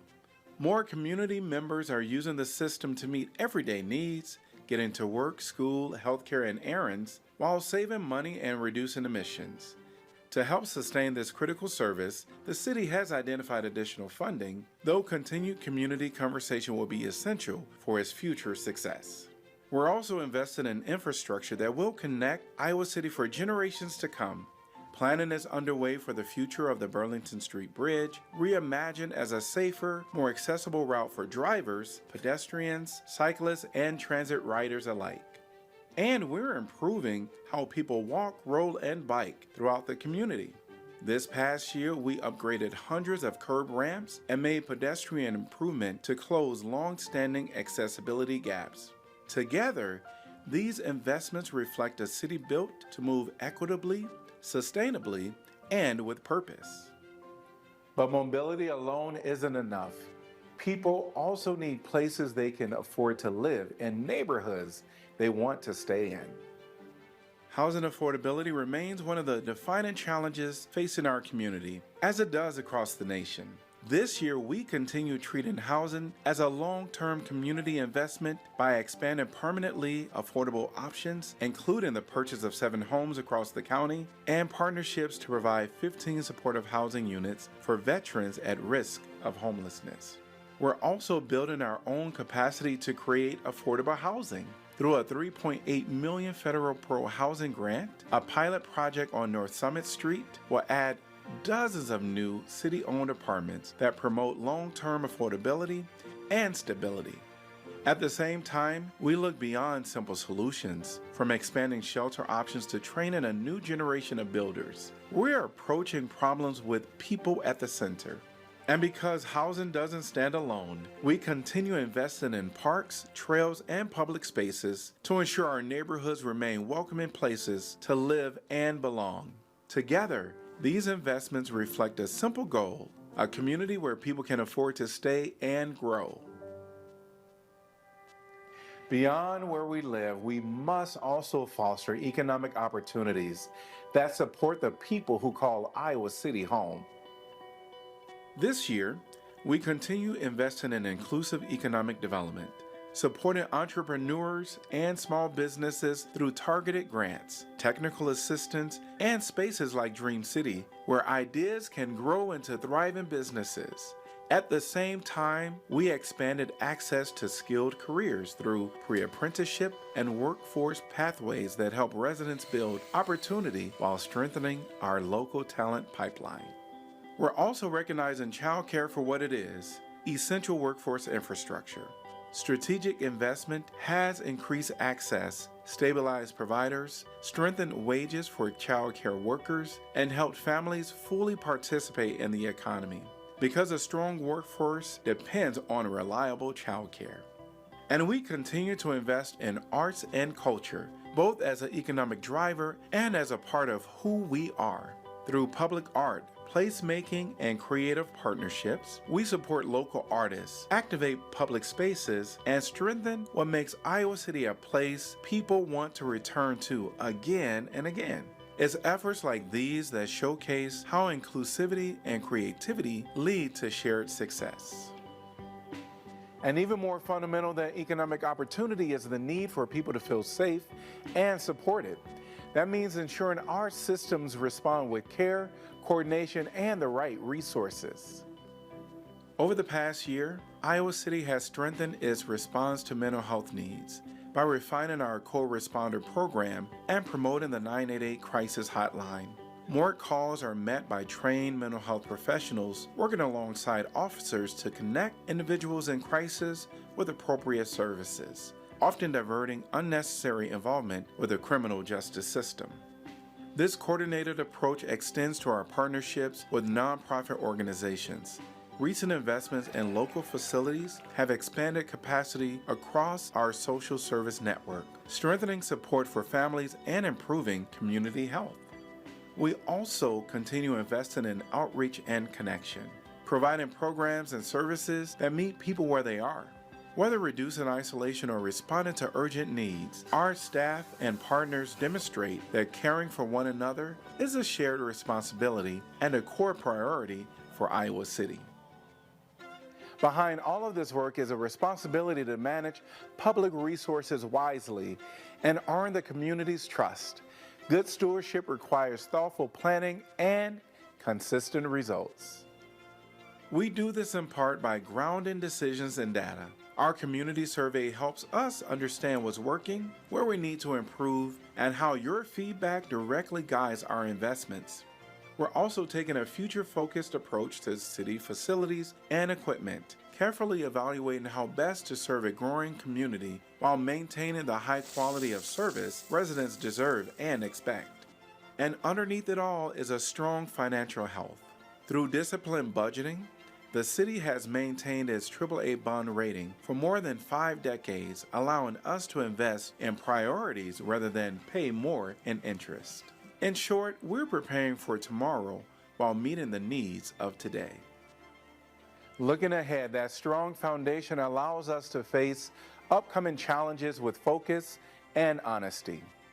Like communities across Iowa, we're navigating pressures from state legislation, rising costs, and economic uncertainty. We're responding by protecting our core services while making practical, strategic investments guided by community priorities. First, affordable housing. We will continue expanding housing options and affordability using every tool available because everyone deserves a safe, stable place to call home. Second, quality of life. From maintaining fare-free transit to planning major projects like the future City Park Pool and strengthening nonprofit partnerships, we're investing in the everyday services and spaces that make life in Iowa City special. And finally, belonging. Every resident deserves to feel safe and be treated with dignity and respect. We remain committed to protecting constitutional rights and building public safety responses that foster trust and keep our community safe. What gives me confidence isn't that the work is easy, it's that we are prepared. With clear priorities and steady leadership, Iowa City will keep moving forward. And none of what comes next happens without the people who call this place home. I want to close by again offering my thanks to my colleagues, to our city staff, our community partners, and residents just like you. The progress we've shared from 2025 is the result of collective effort. Iowa City is great because people show up, care for their neighbors, and build community. The work ahead in 2026 belongs to all of us. It will take a continued investment of time, effort, and compassion. Fortunately, Places like Dream City help remind us what's possible when we do work side by side. Thank you for all joining us and being a part of Iowa City's story. I cannot wait to see what happens in 2026. In Unity, your mayor, Bruce Teague.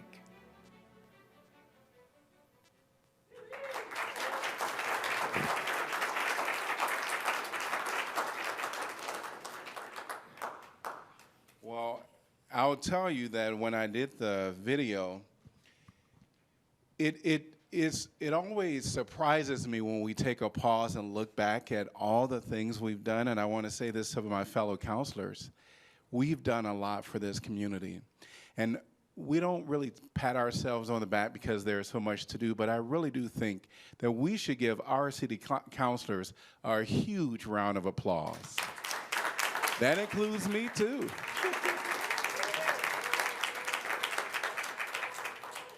I'll tell you, it's been an honor to serve as mayor this past year. And Mama's here, so you know she says she got to sing something.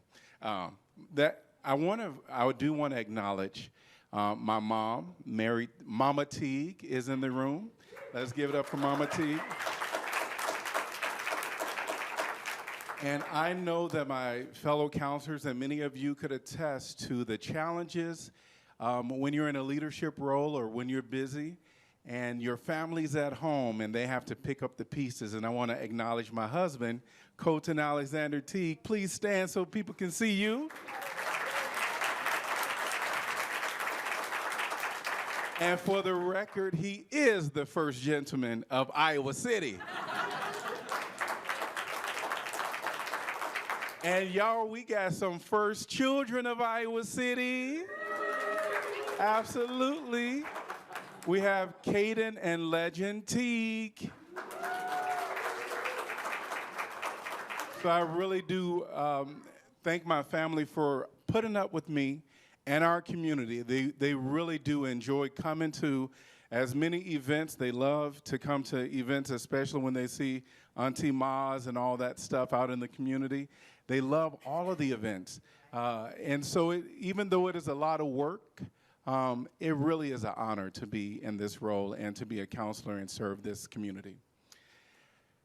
I want to close with Dream City, acknowledging Dream City. And we have, I'm going to call him by his name, Pastor Fred Newell, in the community. So I'm going to ask that he come up right now.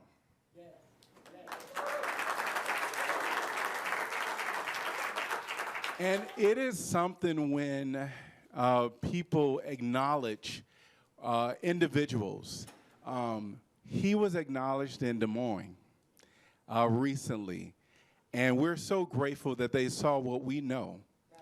But it's something to also take a moment for us to recognize our own. And so I want to recognize you, Pastor Fred Newell. And I want to say congratulations on receiving the Heritage Legacy Lifetime Achievement Award at the I'll Make Me a World and Iowa Celebration Day. This honor is well-deserved, and I want to personally thank you for your meaningful contribution to our city and community. This distinguished award reflects a lifetime of faith, leadership, and ongoing commitment to expanding opportunities for all. Your impact as a pastor and a community leader has strengthened families, inspired young people. Y'all know he done inspired some young folks in our community, and fostered a spirit of unity and hope throughout Iowa City. Through your civic engagement and dedication to making Dream City a reality, you demonstrate that true leadership is not words alone, but is defined by consistent action and service. The Heritage Legacy Lifetime Achievement Award is a fitting tribute to the differences you've made in the lives of so many. On behalf of the City Council and the entire city of Iowa City, please accept my sincere appreciation for your dedication. We are grateful for your engagement, advocacy, and partnership, and look forward to continuing to support you and your important work here in Iowa City. Congratulations, and thank you for all that you do in unity, Mayor Teague. Let's give him a big hand.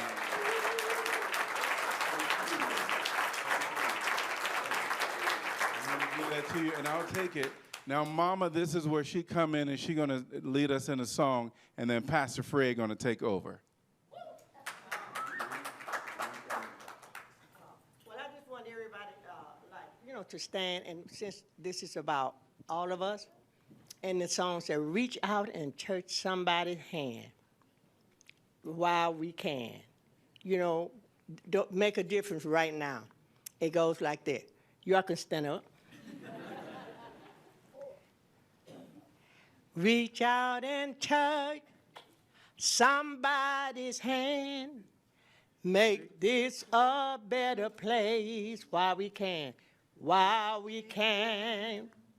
Reach out and touch somebody's hand. Make this a better place while we can. While we can. Do it again.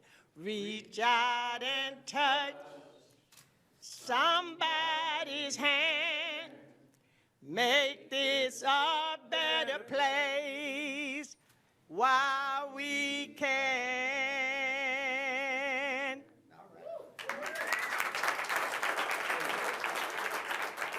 I won't be before you all long. I just want to say thank you on behalf of Dream City to the city of Iowa City for the great investment that you all have made in our facility. I could just report just in the last 6 months, our facility is being used 7 days a week with awesome, amazing things happening on a consistent basis. I've also just realized I've been in this community for 20 years this upcoming June, and I would have never thought to call Iowa City home. So I also want to shout out one of my young people. I've been mentoring him since he was 13. He is actually the owner of the Faye Factory Barbershop that is housed in Dream City. Met him when he was 13, and he is now 26, which also tells us Dream City has been around for 14 years this year. And without the support of the city, the residents, shout out to Mr. Henry Harper, Mayor Bruce T., Ms. Royce Ann Porter, Mama Coleman, the Townsends, and so many that came before me, I would not be where I am today without them.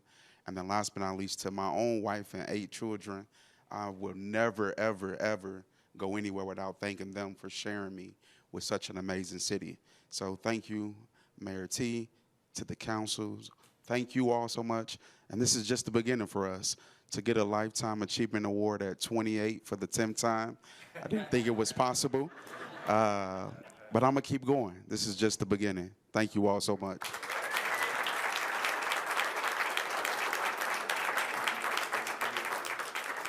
And with that, the state of Iowa City is strong. And this concludes our time here right now. We're going to transition back, the council back, because we have some work to do on the behalf of the city, and we'll continue with our formal meeting. Thank you all so much for coming out.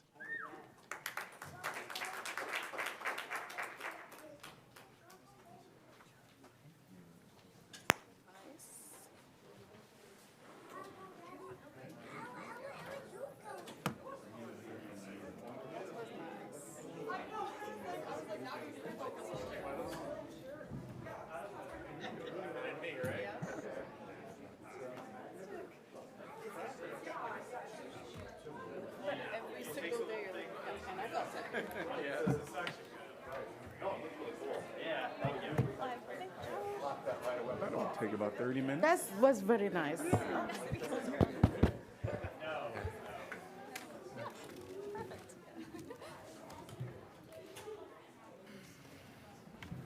Thanks, Jack. Yeah, appreciate it.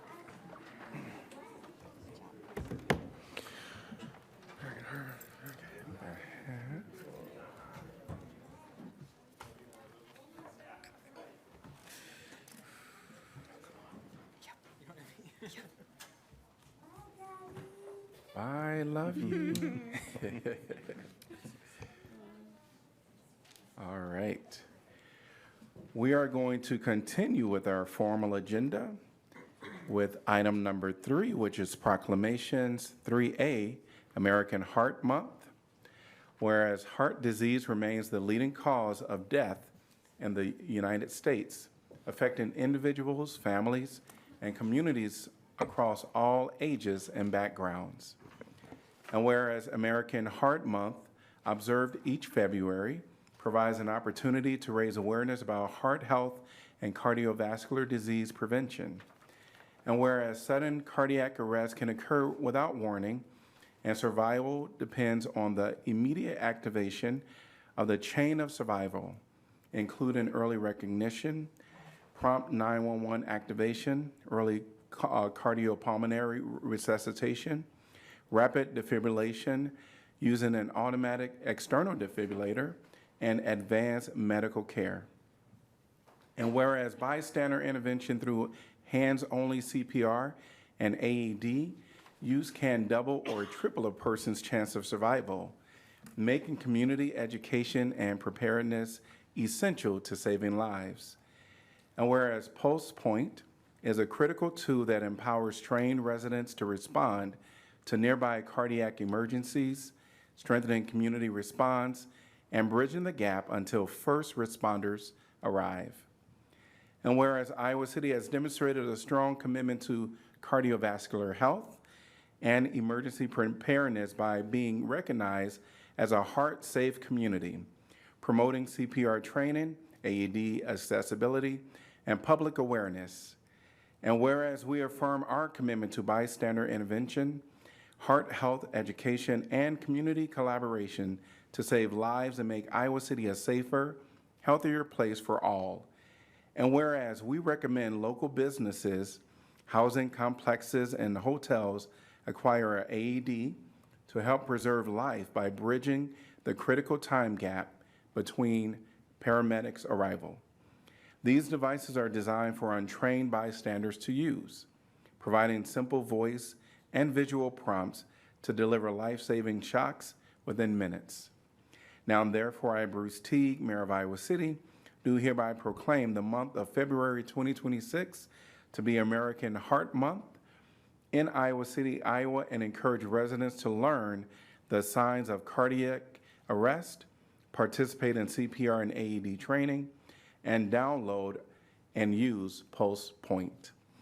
And to receive this is Fiona Johnson with the Johnson County Ambulance Service, who is the Johnson County Ambulance Service Director.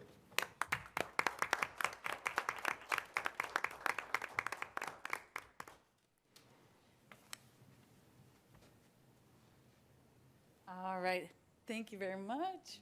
I appreciate this. Again, Fiona Johnson, Ambulance Director for Johnson County Ambulance. So excited to be here tonight. What a special night. Your State of the City is remarkable, so I'm happy to be here. Heart Month is also very important to us all, especially at Johnson County Ambulance and the Rotary Kerber Heart Safe Community Campaign.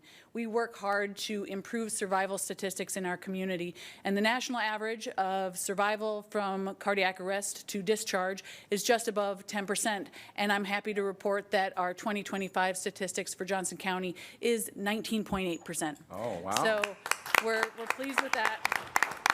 And that is a testament to the efforts of our community, the Rotary Kerber Heart Safe Community Campaign. Dr. Diane Atkins is here with me tonight. And we're trying to improve survival in our community through an AED cost-sharing program. So if you know of anybody, any local businesses that need an AED, we can assist with that. And then we're also reaching the community with hands-only CPR instruction. We have a free session tomorrow at Johnson County Ambulance from noon until 2. So if anybody wants to come to that, that is available. And then if you reach out to me, we can schedule trainings beyond that. Additionally, we have Pulse Point. And if you can see my shirt, if you want to save a life, download Pulse Point.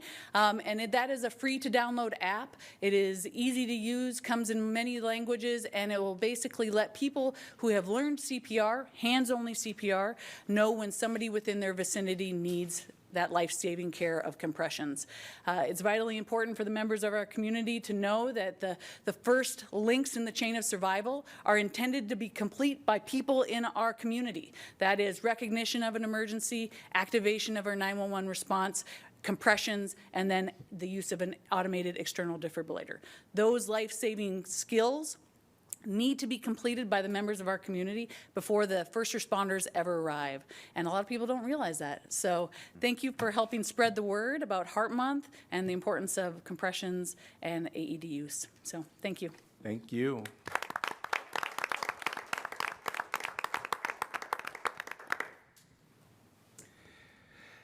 The next one, 3B, is International Women's Day and Women's History Month. Whereas as we begin the second quarter of the 21st century, no nation has closed the legal gaps between men and women.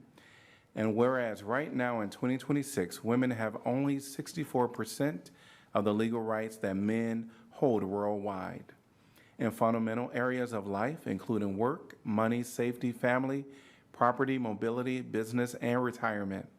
The law systematically disadvantages women.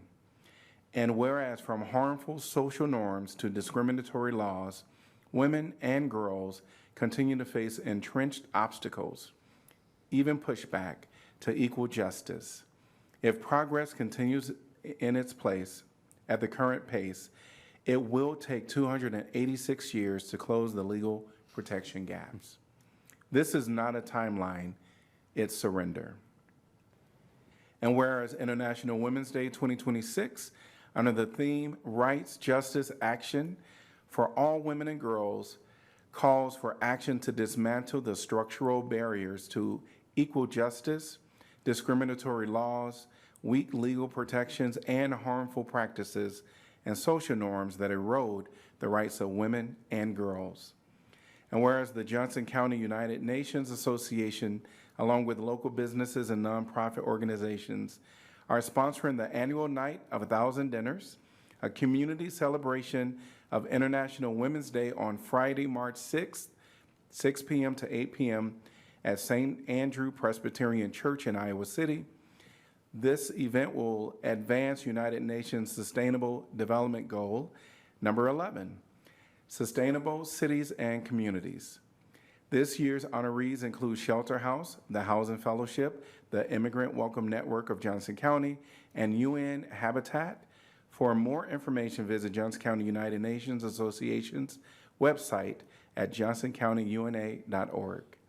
Now, therefore, I, Bruce Teague, Mayor of Iowa City, do hereby proclaim March 8th as International Women's Day and the month of March 2026 to be recognized as Women's History Month in Iowa City, and call upon all residents to not only honor the remarkable achievements and leadership of women, but to take meaningful action toward eliminating barriers, advancing equity, and achieving full gender parity without delay. And to receive this is Bijou, who we absolutely love.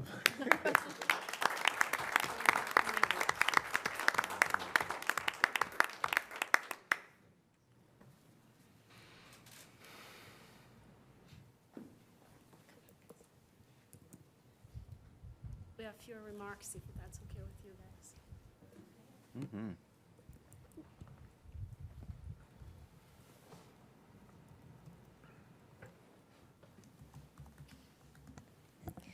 Good evening, Mayor and members of the Iowa City Council. Good evening. My name is Nema Maliabo, and as a JCUNA Youth Board member, I am deeply honored to receive this proclamation for Night of 1,000 Dinners in recognition for International Women's Day on March 8th. Our youth play a vital role in the UNA USA and in our community. We show that we are not only the present, but that we are the future. When youth are empowered, communities grow stronger. Through advocacy, service, and leadership, young people help advance the mission of the United Nations and bring global awareness to local action. As a young woman, recognizing International Women's Day is especially meaningful. It reminds us that the rights, opportunities, and freedoms that women have today were heavily fought for, and that is now our responsibility to continue to building a more equal world. Celebrating this day affirms that the voices of women matter, that the dreams are valid, and that every young girl should believe that they are able to be more than what society tells us to be. Thank you, Mayor Teague and City Council members, for standing with us in uplifting women and young girls, both locally and globally. You are all warmly invited to celebrate with us March 6th at St. Andrew's Church here at Iowa City at 6 p.m. Together, we continue building a future where every girl knows her worth and every woman has the opportunity to thrive. Thank you. Thank you.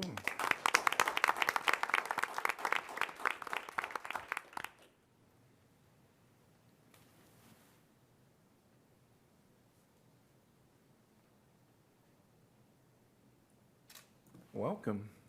Hi, everybody. My name is Claudia from Chile, new member last November. I'm so excited to stay here with you and say thank you for your support and remember, save the day and celebrate together for the International Women's Day. Thank you. Thank you. I said I was not going to say anything, but I just want to say thank you so much again for this proclamation on behalf of a Night of 1,000 dinner for my colleague and I as a board member for Johnson County UNA USA. And also like to remind you that please continue to support the UN because the UN need the US and the US need the UN. And I would love to see you guys all and the community on March 6th to celebrate with us International Women's Day for the Night of 1,000 dinner events that we are having. Thank you. Thank you. We always enjoy hearing you speak, and no doubt where you're going to speak. All right, we are going to move on with items 4 through 8, which is our consent agenda with a separate consideration for 7B. Can I get a motion to approve, please? So moved. Second, Harmson. Moved by Mo, seconded by Harmson. Anyone from the public like to address a topic on our consent agenda with a separate consideration for 7B? If you're online, please raise your virtual hand. If you're in the chambers, please come forth. Seeing no one, council discussion. Roll call, please. Mo? Yes. Sala? Yes. Teague? Yes? Wyline? Yes. Alter? Yes. Burgess? Yes. Harmson? Yes. Motion passes 7-0. All right, we're going to move on to a separate consideration for 7B. And Mayor, the applicant has asked that I recuse myself from this item as well as the Fieldhouse consideration on the formal agenda. I've consulted with Conflict Counsel and do not believe it is a conflict of interest. However, to avoid any appearance of impropriety, I will be recusing myself. Okay, thank you.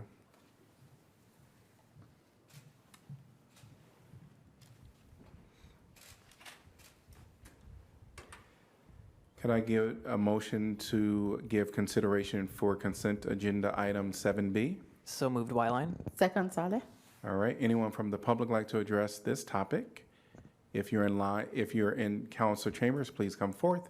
If you're online, please raise your virtual hand.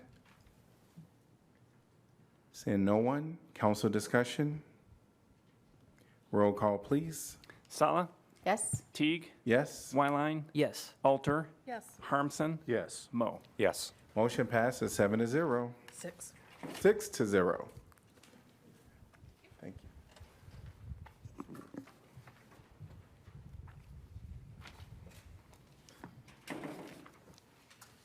We're at item number 9, which is community comment. This is an opportunity for the public to talk about anything that is not on our agenda. I wanted to just get a raise of hands of anyone in council chambers that wish to talk on an item that is not on our agenda. Okay, great. You'll be granted up to 3 minutes. And just know that the council cannot engage on any item because of open meeting laws. Thank you for signing in, and there's a sign-in up there or a sheet of paper that you can sign and drop your name in the basket. Welcome. Please state your name and city you're from. Hi, everyone. I'm Sydney Ullman from Iowa City. Thank you for the ability to, again, speak with you. I was here a few weeks ago talking about the flock cameras. And so I brought up a lot of concerns with that agreement and kind of how that was handled. And I just did want to come here and say thank you to the council and thank you to city staff for taking action on this over the last few weeks. I'm very happy to hear that those flock cameras that were on city right-of-ways have now been taken down. And I just want to say I appreciate the action from council on that.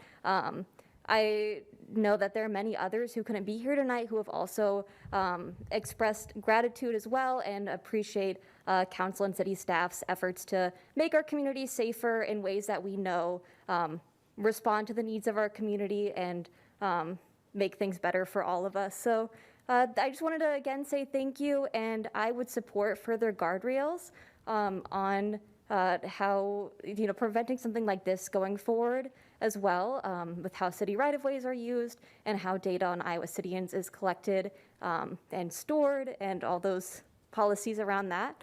But again, thank you. And I also just want to say I think Iowa City is really a model for other communities in eastern Iowa and around the country. We're seeing that Coralville is facing discussions on flock cameras. We're also seeing that Flock is hiring for a Cedar Rapids public relations person, making $170,000 to talk to council, to act as a liaison with city staff.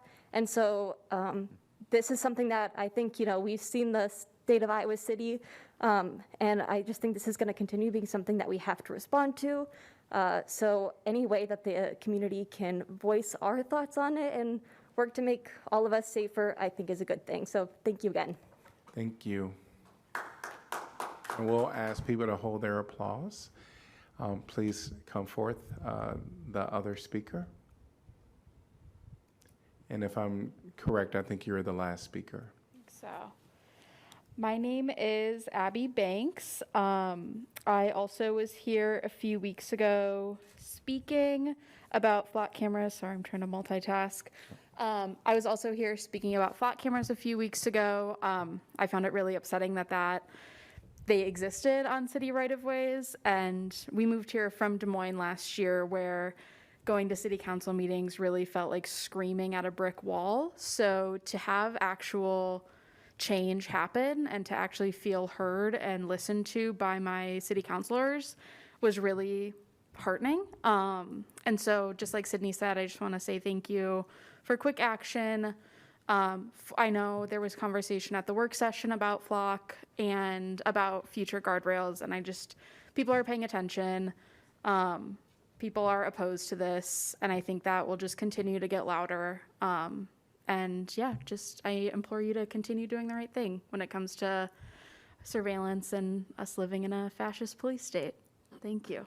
Thank you, and thank you to those that spoke during community comment. We're going to move on to the next agenda item, which is our regular formal agenda. 10A is the 22 million general obligation bonds resolution instituting proceedings to take additional action for the issuance of not to exceed $22 million of general obligation bonds of the City of Iowa City, State of Iowa. I'm going to open up the public hearing and welcome Jacqueline. Hello, Jacqueline Flegel, Assistant Finance Director. I'm going to be covering 3 items, item 10A through 10C. All 3 items are public hearings that will allow for the next steps of issuing RGO bonds. To start off, I'll just go over a brief overview of the bond process from the timeline standpoint. Your last meeting is where you set the public hearings that we're going to go through today. Typically, we would do the pre-levy authorization around now, but we are holding that for the April 7th meeting. I have it listed incorrectly on the slides here. Our next step will be a call with our Moody's bond rating agency on March 24th, followed by April 7th meeting of resolutions to direct advertisement of sale of bonds to approve the official statement. April 21st, we will receive and open the bids, followed by a resolution authorizing the issuance of bonds on May 5th. We would expect to close on the sale of bonds May 19th. Over the next 2 slides, I've broken out all of the bond projects between essential purpose, which is this slide, and the next slide will be the general purpose. You would have seen all of these projects as part of the bond and budget process so far. And the amounts noted on the slides are just the portion of the project paid for with bond proceeds. There are some projects that have expenses beyond the bond proceeds. The last bullet point here is you'll notice it is a refunding for the 2016E TIF revenue bond for the Chauncey project. The interest rate for that bond was set to reset on June 1st to a higher rate that our municipal advisor estimated to be 5.9%. So refunding with GO bonds allows us to save significantly on interest costs. Payments for the portion of the refunding or the bonds related to the refunding will still be paid with TIF monies as well as some current fund balance. The next slide details out the projects that are from the general corporate purpose side. These make up the 10B and 10C agenda item. They have separate resolutions as there is regulatory limit of $1,384,499. And so they have to be separated out. I'll go back. If you do the math on all of these projects, from the last two slides, you would come up with that it doesn't add up to the 24.6 million listed on the first slide. The difference there is related to the bond issuance cost. So that is where that math comes from.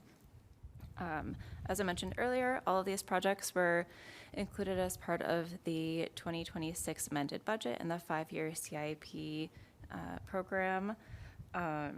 And all these bonds have been incorporated into current and future tax levy projections and are sold through a competitive bidding process. So, if you have any questions, you can take those. Am I thinking of a different project about the animal shelter? I thought that was entirely financed by like donation. There's a training annex that is completely funded by donations from the foundation. Okay, so this is an entirely separate thing. Okay. These are HVAC controls. BAS is building automation system. Okay. Yes. All right. I had one more question. Sorry, I just wanted to make sure. I was wondering if you had the numbers right now of just how much interest is on these bonds in total? For the entirety of the issue? Mm-hmm. Like how much in interest do we project that in this fiscal year 2027 are we going to spend? I do not have that number off the top of my head. Our bond counsel and municipal advisors have provided us with debt schedules, so I could get that number. Okay. I do not have it on me right now. Thank you. Okay, thank you. Anyone from the public like to address this topic? If you're online, please raise your virtual hand.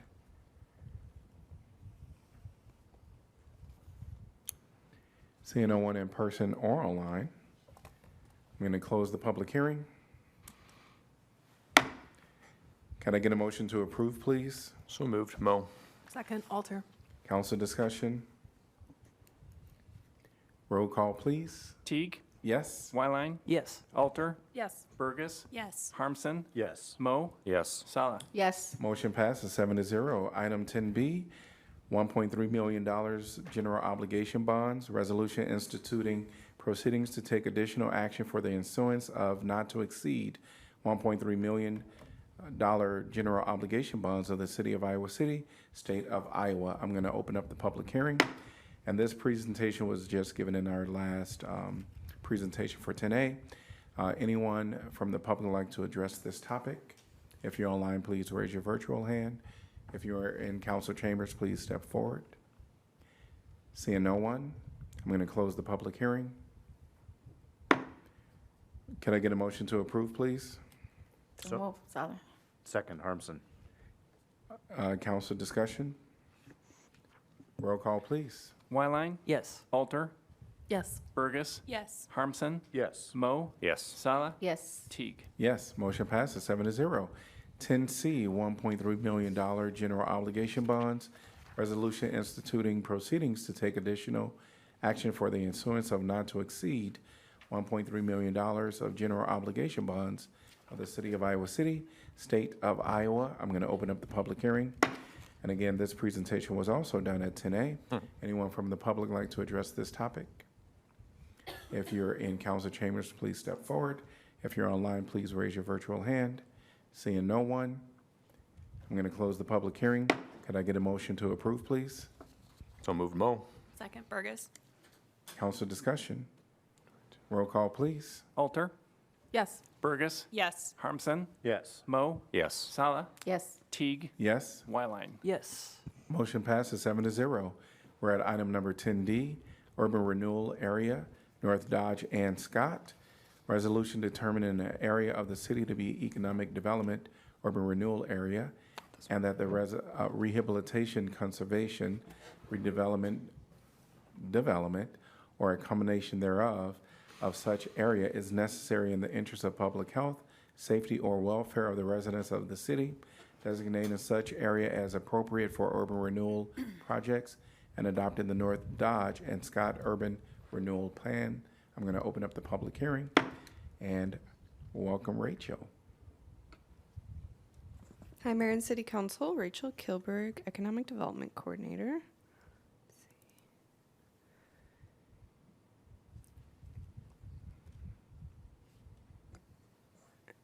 So I will present some background on both urban renewal areas, and then I'll talk about the North Dodge and Scott urban renewal area, and then come back up later for the Sycamore presentation.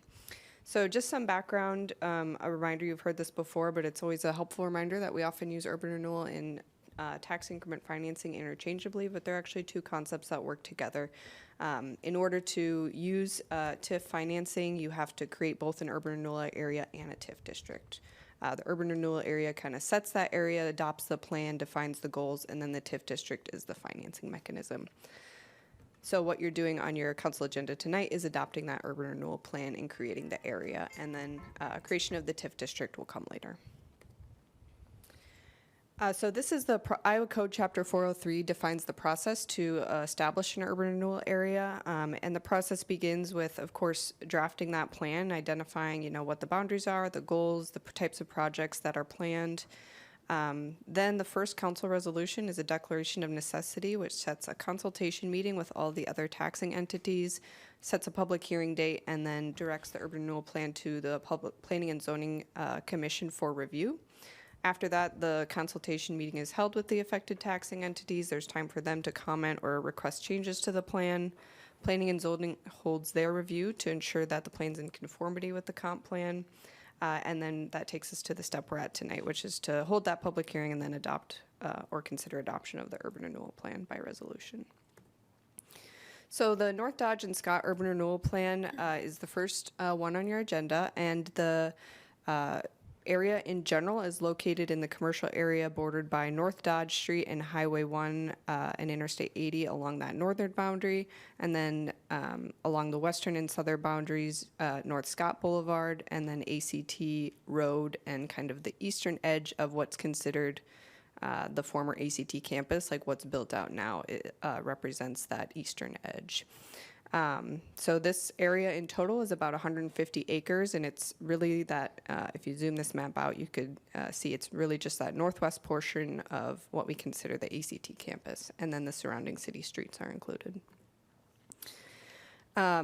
Just some background on why we were considering adoption of this urban renewal area and creation of it. We know that Iceberg Development has purchased this ACT campus property and is planning significant new commercial and residential development in the area. Some of that's already beginning to go underway. And because of that impending development activity, we know there are certain public improvements necessary to support the development that's going to be coming in. Primarily, the North Dodge intersection project on your consent calendar tonight was a contract for design of that intersection.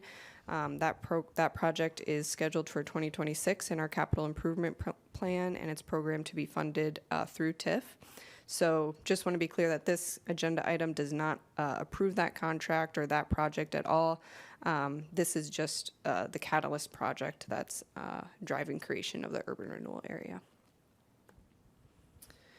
So to create the urban renewal area, of course, it's to adopt that plan, and that's what's on your agenda. The plan includes any urban renewal projects that must be or that may be undertaken or planned to be. We designate this urban renewal area as an economic development area. So under state code, that means it has a 20-year life after the first time we certify debt on the project. The urban renewal plan outlines different plan objectives and types of urban renewal activities, which are all really focused around promotion of economic development in the area. And then the urban renewal plan requires that we define the different projects we plan to undertake. We include planning, engineering, attorney type fees. We have not historically used that. Development agreements, again, are included in the plan, although we have none anticipated at this time. Those are pretty just standard items we include in urban renewal plans. And then the public improvement, which is that intersection project that I talked to you about. So to date, we've completed all the steps according to state code. You passed the first resolution at your January 20th meeting. We held a consultation meeting with the affected taxing entities on January 29th. The school district attended, the county did not send a representative, and we didn't receive any requests for changes or modifications. Planning and zoning reviewed the plan at their February 4th meeting, and they forwarded their recommendation on to City Council after finding it was in conformity with the comp plan. So that takes us to tonight's meeting. Next steps after this would be to adopt that TIF district, so that would require 3 readings or 2 if you choose to expedite.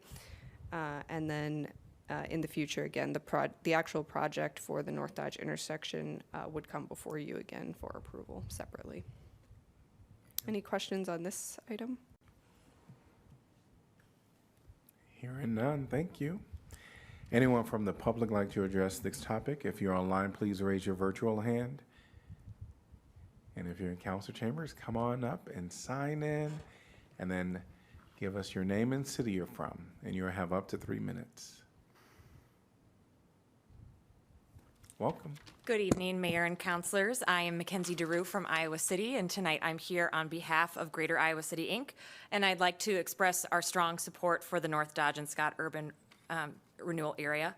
This designation is important to the redevelopment of the former ACT campus, which will increase housing supply, create a commercial area with important neighborhood amenities, including a grocery store and a restaurant, among others, and drive economic growth. This designation is a proactive step toward aligning land use in this part of town with current community needs and supporting smart development. So we thank you for your consideration. Thank you. Anyone else like to address this topic? If you're online, please raise your virtual hand. Seeing no one in council chambers or online, I'm going to close the public hearing. Can I get a motion to approve, please? So moved, Mo. Second, Saleh. Council discussion? Roll call, please. Burgess. Yes. Harmson. Yes. Mo. Yes. Sala. Yes. Teague. Yes. Wyline. Yes. Alter. Yes. Motion passes 7-0. Item number 10E is Urban Renewal Area, Sycamore. Resolution determining an area of the city to be economic development area, and that the rehabilitation, conservation, redevelopment, development, or a combination thereof of such area is necessary in the interest of the public health, safety, or welfare of the residents of the city, designating such areas as appropriate for urban renewal projects, and adopting the Sycamore Urban Renewal Plan.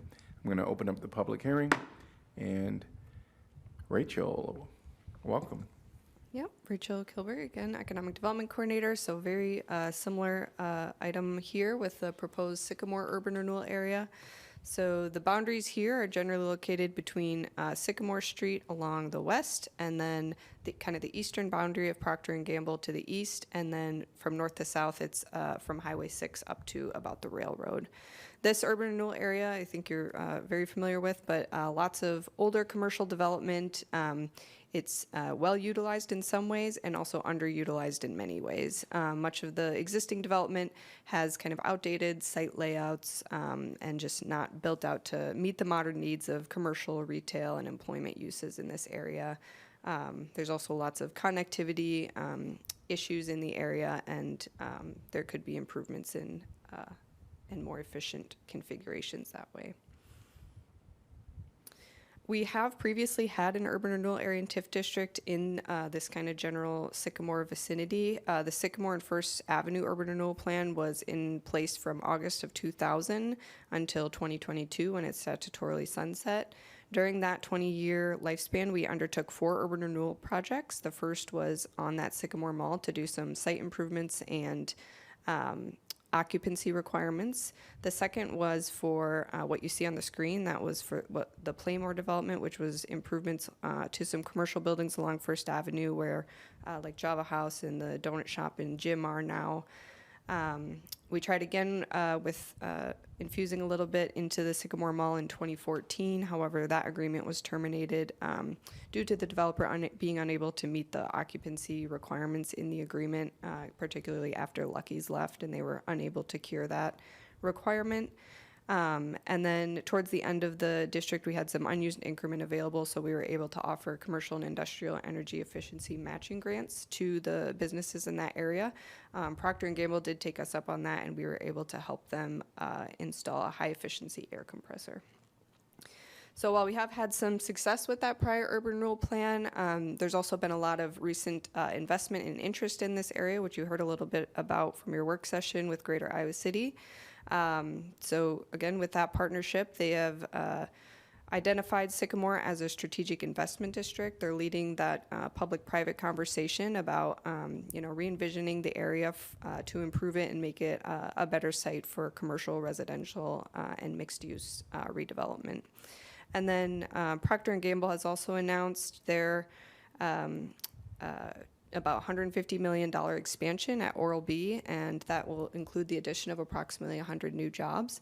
So taken together, we think these efforts and others kind of signal that there's a lot of renewed investment and momentum in the area.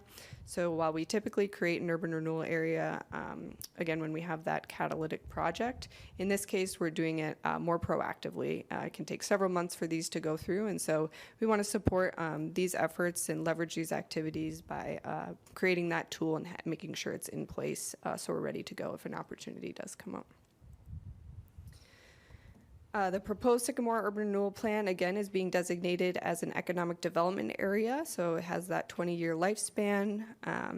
The plan objectives and types of activities, again, are focused on promotion of economic development in the area. And then, as I mentioned, we have no projects anticipated at this time. We're creating the tool, so it's available to us when that opportunity comes. Because of that, because there's kind of no project at this time, I just want to be clear that if a project does come forward, it would come before you, as always, to approve a TIF project. And that's when we rely on these different safeguards we have in place to make sure we're using TIF responsibly, our policy, our third-party financial analysis for gap financing, and those kinds of things. So again, we've completed all the steps that have been required thus far according to state code.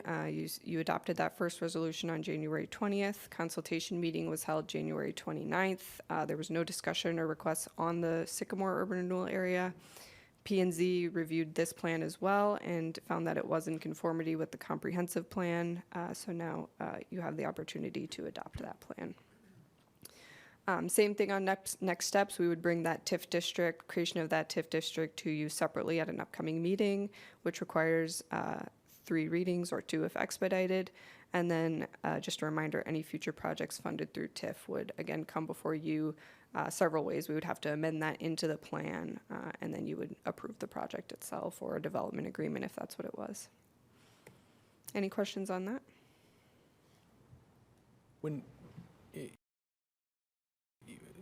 When we use a district-wide TIF to support a project like the senior center project, and we're relying on the area's taxable base as opposed to that individual building, when do we get to capture that? Is it only after the assessed value? So you talked about P&G's expansion. Does that project, I assume, need to be done and fully assessed before then we actually have the capacity to leverage that TIF? Not necessarily, but there's no funding available until that value is created. So when you first certify debt on a project, the base value is set as essentially a year prior to when you to that moment in time. So then you start building that increment up. In the case of the senior center project, you can kind of reimburse yourself through TIF. So we could do like an internal loan to fund a project and then collect that increment as it accrues over time and reimburse ourselves. The region's increase in taxable base increases? Right. Yeah, Mhm. okay. Yeah. Thanks. All right. Hearing no other questions, anyone from the public like to address this topic? All right, if you're online, please raise your virtual hand. Please state your name and city you're from.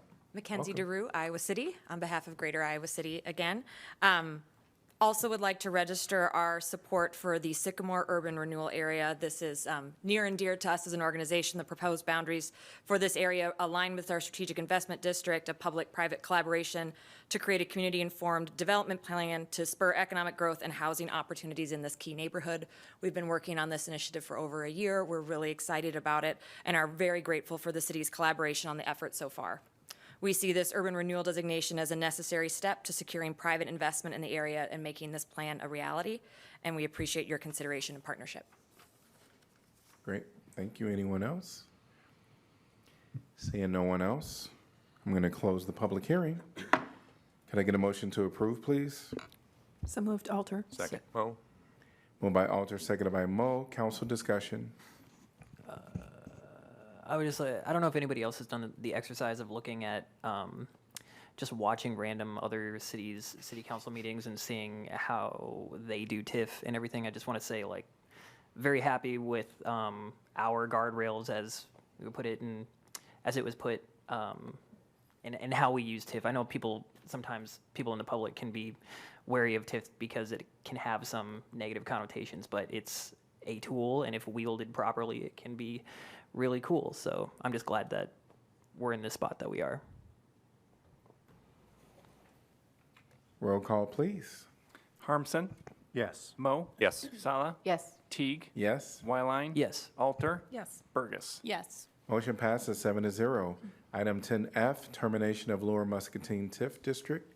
Ordinance repealing ordinance number 04-4024, providing for the division of taxes levied on taxable property in the Lower Muscatine Road and Highway 6 Urban Renewal Area in the city of Iowa City, Iowa, pursuant to Section 403.19 of the Code of Iowa.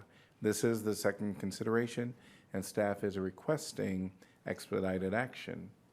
I'd move that the rule requiring that ordinances must be considered and voted on in passage at 2 council meetings prior to the meeting in which is to be finally passed be suspended, that the second consideration and vote be waived, and that the ordinance be voted on for final passage this time. Moved by Mo, Second. seconded by Saleh. Anyone from the public like to address this topic? Seeing no one online or in person. Council discussion. Roll call, please. Mo? I have a question. Oh. I just want to ask you, when we terminate this urban renewal area, or the TIF from here, this will fall on the new kind of urban renewal area for like Sycamore or no?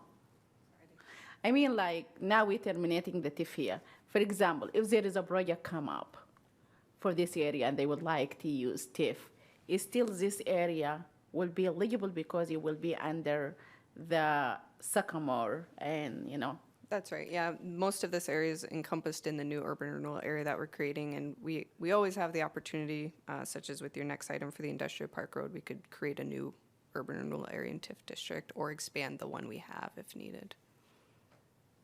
Okay. All right, roll call, please. Mo? Yes. Sala? Yes. Teague? Yes. Wyline? Yes. Alter? Yes. Burgess? Yes. Harmson? Yes. Motion passes 7-0. Could I get a motion to pass and adopt? So moved, Alter. Second, Burgess? All right, roll call, please. Sala? Yes. Teague? Yes. Wyline? Yes. Alter? Yes. Burgess? Yes. Harmson? Yes. Mo? Yes. Motion passes 7-0. We're on to item number 10G, termination of Industrial Park Road TIF District. Ordinance repealing ordinance numbers 02-4025, providing for the division of taxes levied on taxable property in the Industrial Park Road urban renewal area in the city of Iowa City, Iowa, pursuant to section 403.19 of the Code of Iowa. This is the second consideration, and staff is requesting expedited action. I move that the rule requiring that ordinances must be considered and voted on for passage at 2 council meetings prior to the meeting at which is to be finally passed be suspended, and that the second consideration and vote be waived, and that the ordinance be voted on for final passage at this time. Moved by Mo, Second, Burgess.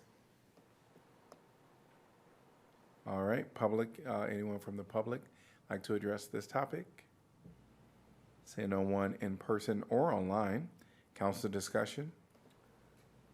Roll call, please. Teague, Yes? Wyline, Yes. Alter, Yes. Burgess, Yes. Harmson, Yes. Mo, Yes. Sala. Yes. Motion passes 7-0. Could I get a motion to pass and adopt?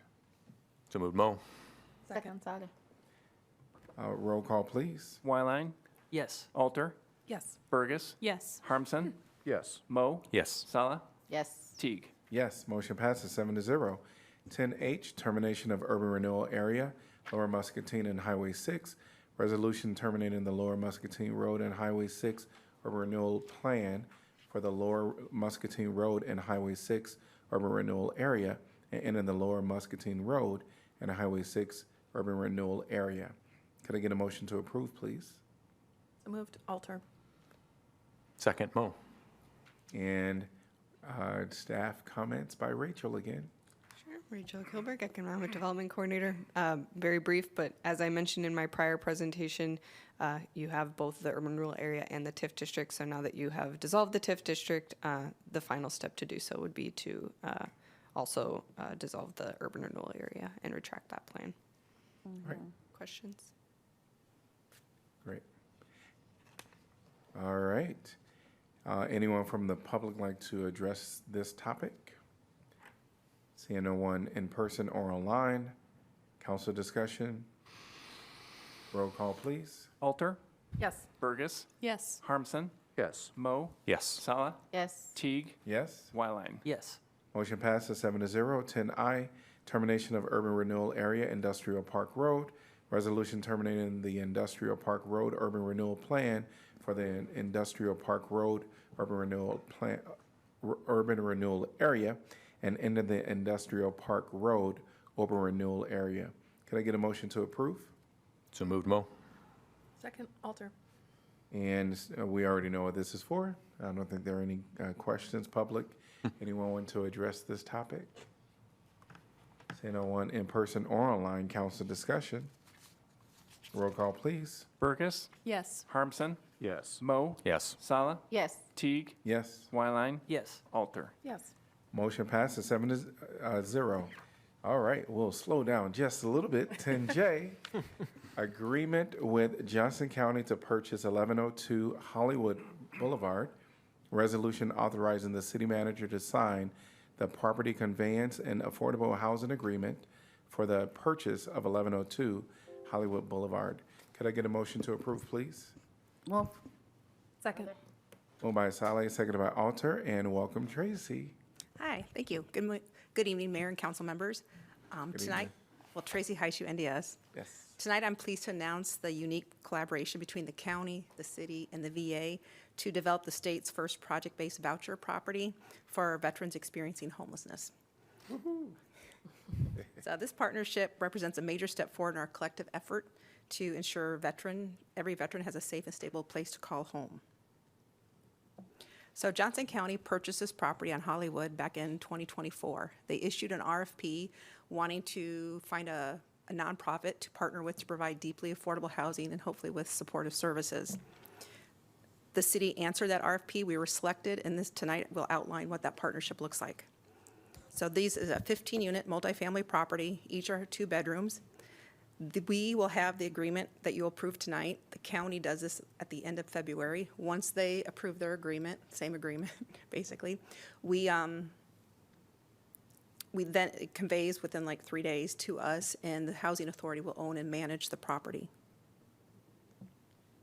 This property has permanent supportive housing with wraparound services.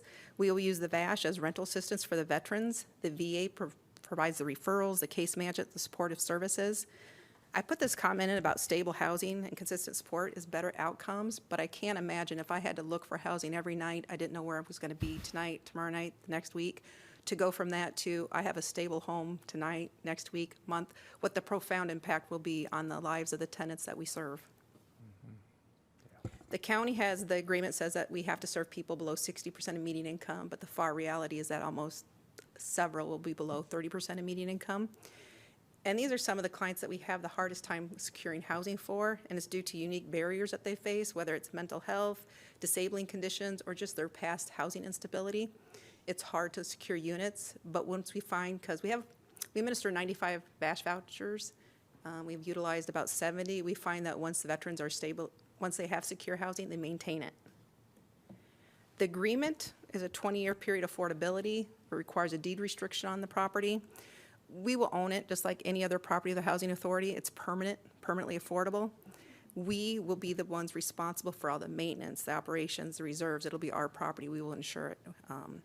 And then, let's say in year 25, we want to sell it for whatever reason. I mean, I won't be here, but maybe Kirk will want to sell it in year 25. Any future sales proceeds will be reinvested in affordable housing. So we have our Executive Director of the Housing Authority, Rachel Carter, here. She will take you through our timeline, what improvements we need to make before we can start leasing, because we do have some things that we need to do.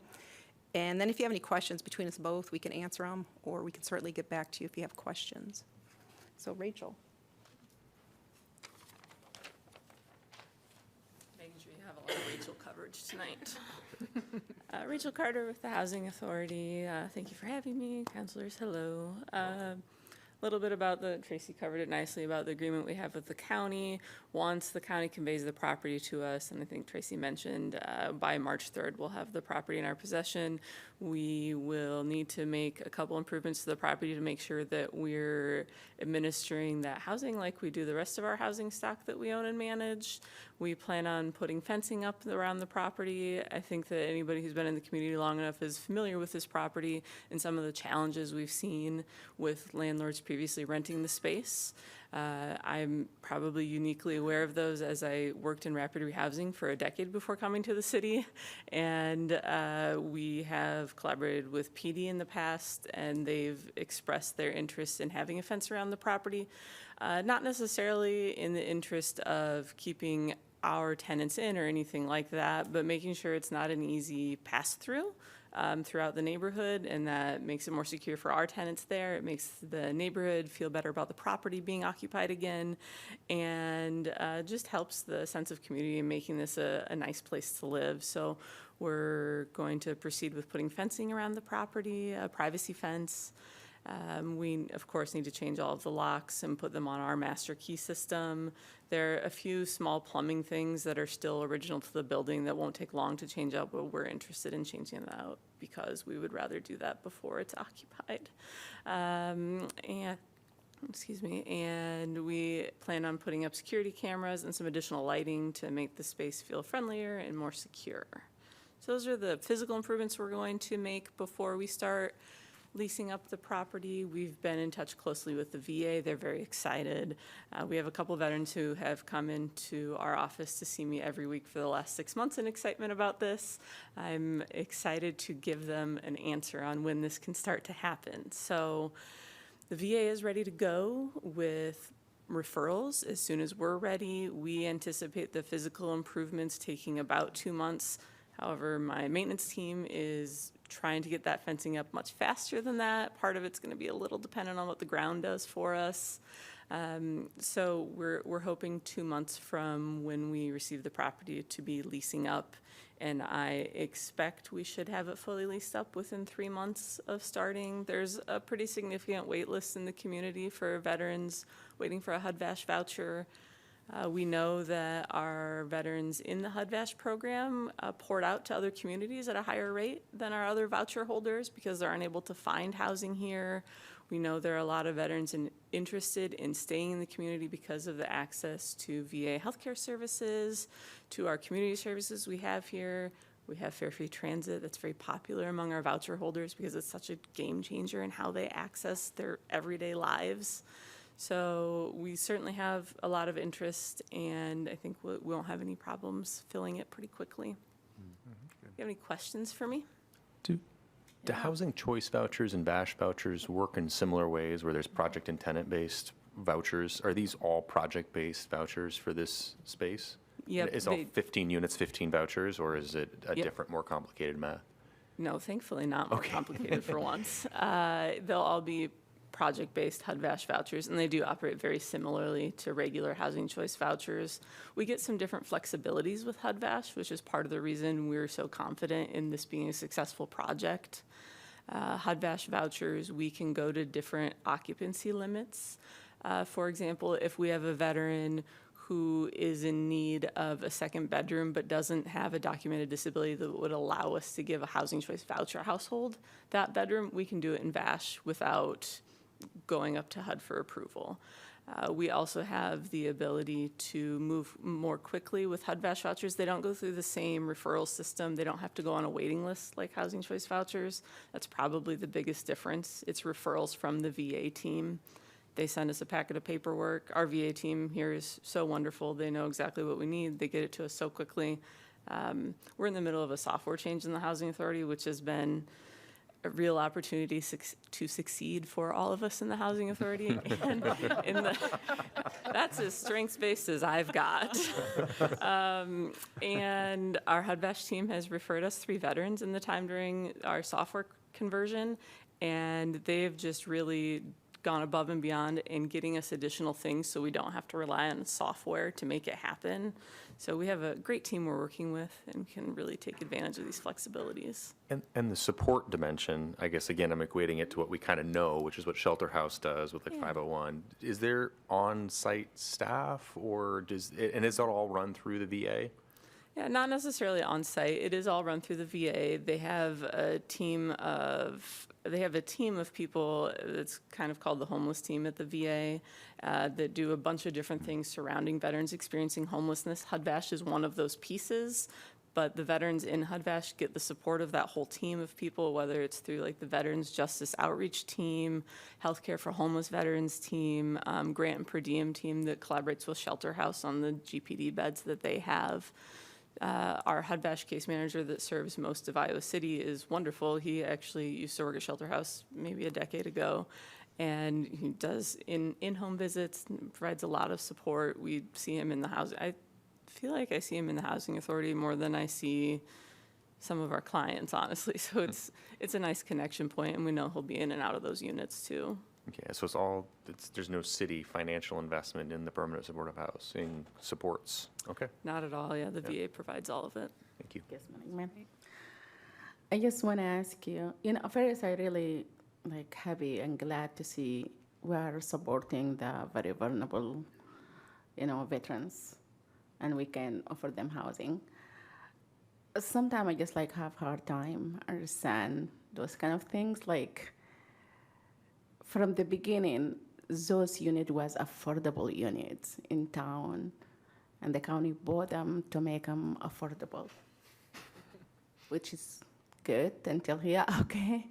And now we are giving vouchers. I really want to understand when each time we have project-based voucher, even though the county is saying 60% of the area median income and below. So, which is even people without voucher, you just evaluate their income and find out how much they should be paying. And now we give project-based voucher to those people.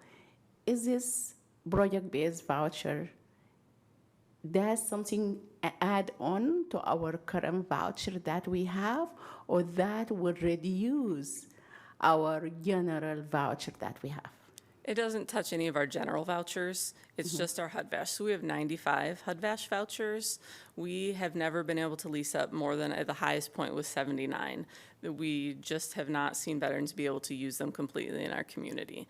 What happens a lot is that we're paying for veterans to live in other communities, and they're billing us. So the Iowa City Housing Authority, last month, we paid something like $30,000 in HUD-VASH funds to other communities for veterans. So that's coming out of our pocketbook for HUD-VASH, but it's veterans who wanted to live here, they started here and weren't able to find housing. So it doesn't touch our regular HCVs at all. I don't mind. I'm Yeah. not having any problem of who is going to be living there. I just want to make sure the project-based voucher is like a separate voucher that we're pulling from each time we have project. Yeah, you know, our other project-based vouchers at 501 and Cross Park, those are general HCVs, so they come from our general allotment, and this would come from our general allotment of HUD-VASH vouchers. Okay, sure. But it doesn't touch our regular HCVs. Yeah, this means because of this for the veterans, it coming from HUD, it coming from like a special one. Yep. But each time we have project-based voucher, it come from our general. Typically, yes. HUD is certainly known for their exceptions, so I don't want to say always, but typically, yes. Okay. Good, yeah, but yeah, great. This is amazing, is to have like some veterans to get this. And I know that the supporting kind of services will be the case management by, it's not like putting burden on the city to have to pay for that, which is great. Yeah, thanks. Just echo the thank you to yourself and all those who have worked on this. This is a great project. Really excited about the wraparound services too, and the partnership with the county and with the VA. Very Your much so. question? Can we do more of this? Don't worry, I've already started thinking about things. Excellent. Yeah, but Always. next time buy something that is not affordable and make it affordable. You just need to see If that. it's up to us. Yeah. Let's see. Any other Yeah. questions? I just wanted to ask, you say that VASH voucher holders, they have a hard time finding places in Iowa City to use their vouchers. Would you say it's a fair assessment to conclude that that's because landlords discriminate against voucher holders? No, right? I think that HUD-VASH veterans have a difficult time finding properties to utilize their vouchers at, partially because of the background they're coming from, and usually entails a significant amount of housing instability that we don't typically see in our general voucher population, and that housing instability doesn't look good on an application to any landlord. Several evictions don't look good to landlords, and we're a landlord too, and so I understand their concern about maintaining their business. And what we know is that a lot of times that instability, how it shows up on an application, isn't representative of who our tenants are. And thankfully, projects like this give us the opportunity to give people like that a chance to live here and build a positive landlord relationship. We really go as far as we can to make sure that you can ask the city attorney's office. I try very hard to never evict a tenant. I will try very hard. It just doesn't work for anybody. It's not good for the city. It's not good for the tenant. And we're probably the exception in that. So certainly those applications where you see a couple evictions, that's hard for anybody to manage finding a place to lease up. So what I'll say is, in my previous position before I came to the city, I worked with a lot of veterans. In fact, I worked exclusively with veterans for almost a decade, and I honestly don't see what you're speaking of in HUD-VASH as much as you may see in a general population. I think generally people are more willing to give a veteran a chance because of the background of a veteran. Those are in huge generalities. Yeah.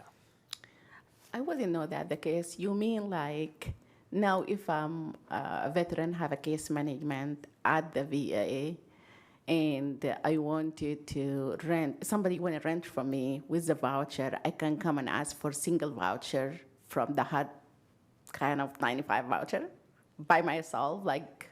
So the VA has to provide the referrals. So it's reserved for veterans experiencing homelessness. Sure. And then typically the VA has to make sure this veteran isn't going to be able to resolve with any of their other intervention levels. So they have a lot of programming for veterans experiencing homelessness, and they see many, many, many more veterans than the 95 that we have.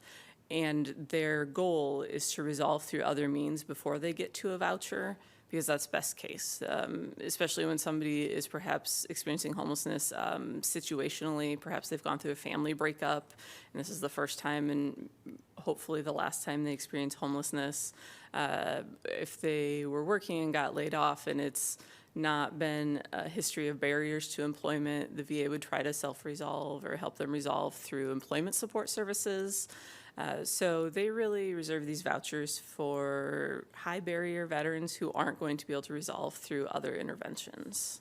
And how many of those 95 has been used? Yeah, we have 72 leased up right now. Okay, good. And this is including the... Not including the 15. Not Yep. 15, okay. We do also continuously have the opportunity. It's been the opportunity most years in the last decade to apply for new HUD-VASH vouchers from the federal government, but we have to be utilizing our full 95 before we can apply for more. Sure, okay. Thank you for all the work you do. Oh, thank you. And the county wasn't able to come today, but their staff and supervisors expressed their thanks for considering this and for collaborating with them. Great. Any other questions? Hearing none. Anyone from the public like to address this topic? If you're online, please raise your virtual hand. And thanks to both of you. All right, seeing no one in person or online, council discussion. Hot topic. Grateful to do it. Yes, Yeah. absolutely. Well, and my father-in-law is actually a vet, and he's not eligible for this, and that's actually good because it's like right around the corner from me. No. But I just know from the services that he gets through the VA, he lives in independent living, and they come in every day, and just the team is amazing. And I know it's not the same team that you were, or teams that you were referencing, but the VA here has gone above and beyond in helping my husband sort of work to get him placed. They're so overtaxed. And so any kind of collaboration, I'm sure that they are thrilled that we're able to take some of this off. But then the fact that we then can rely on their strengths is huge. And so I'm very grateful for all the work that's gone into everybody putting this together. It's going to be a really great addition to the neighborhood. Cool. I just believe permanent supporting housing is really needed in this community. And for the really most vulnerable people, and just to have 15 of them like this and to be managed by the Housing Authority, which is going to be well taken care of in the long term. And hopefully we can find more of this, and hopefully we can have more vouchers, not only for this, but for other things, so we can. Yes, we saw in earlier is more than 1,000.5 people were still waiting. So. Yeah, I think it's a great, just what a good way to have, a good thing to have right at the beginning to give us that boost in material gains going into the still developing plan to reach functional zero homelessness and develop a permanent supportive housing. I mean, getting a win like this is just kind of it's invaluable. And I just think about so many people that I know when I've been out to encampments are veterans, and so the thought of 15 of them potentially going from sleeping outside every night to sleeping inside every night, it makes me feel really good. And it also makes me feel good when in the Iowa City Tenants Union, when we would canvass and just kind of try to pick fights with bad landlords. And we canvassed this area, this apartment complex, when I think in 2018, 2019, when it was owned by what I think could be accurately described as a evil slumlord. The people living there were eventually had to move just because it was so unsafe, and the fact that it went from that to now being this really beautiful thing. I don't know, it's just a nice bow on top of it. endless thanks to Rachel and Tracy and all the staff for making this happen, and the county. Roll call, please. Harmson, Yes. Mo, Yes. Sala, Yes. Teague, Yes. Wyline, Yes. Alter, Yes. Burgess. Yes. Motion passes 7-0. Item 10K, alcohol license renewal, Field House Bar and Grill. Councilor Burgess will be recusing herself on this item.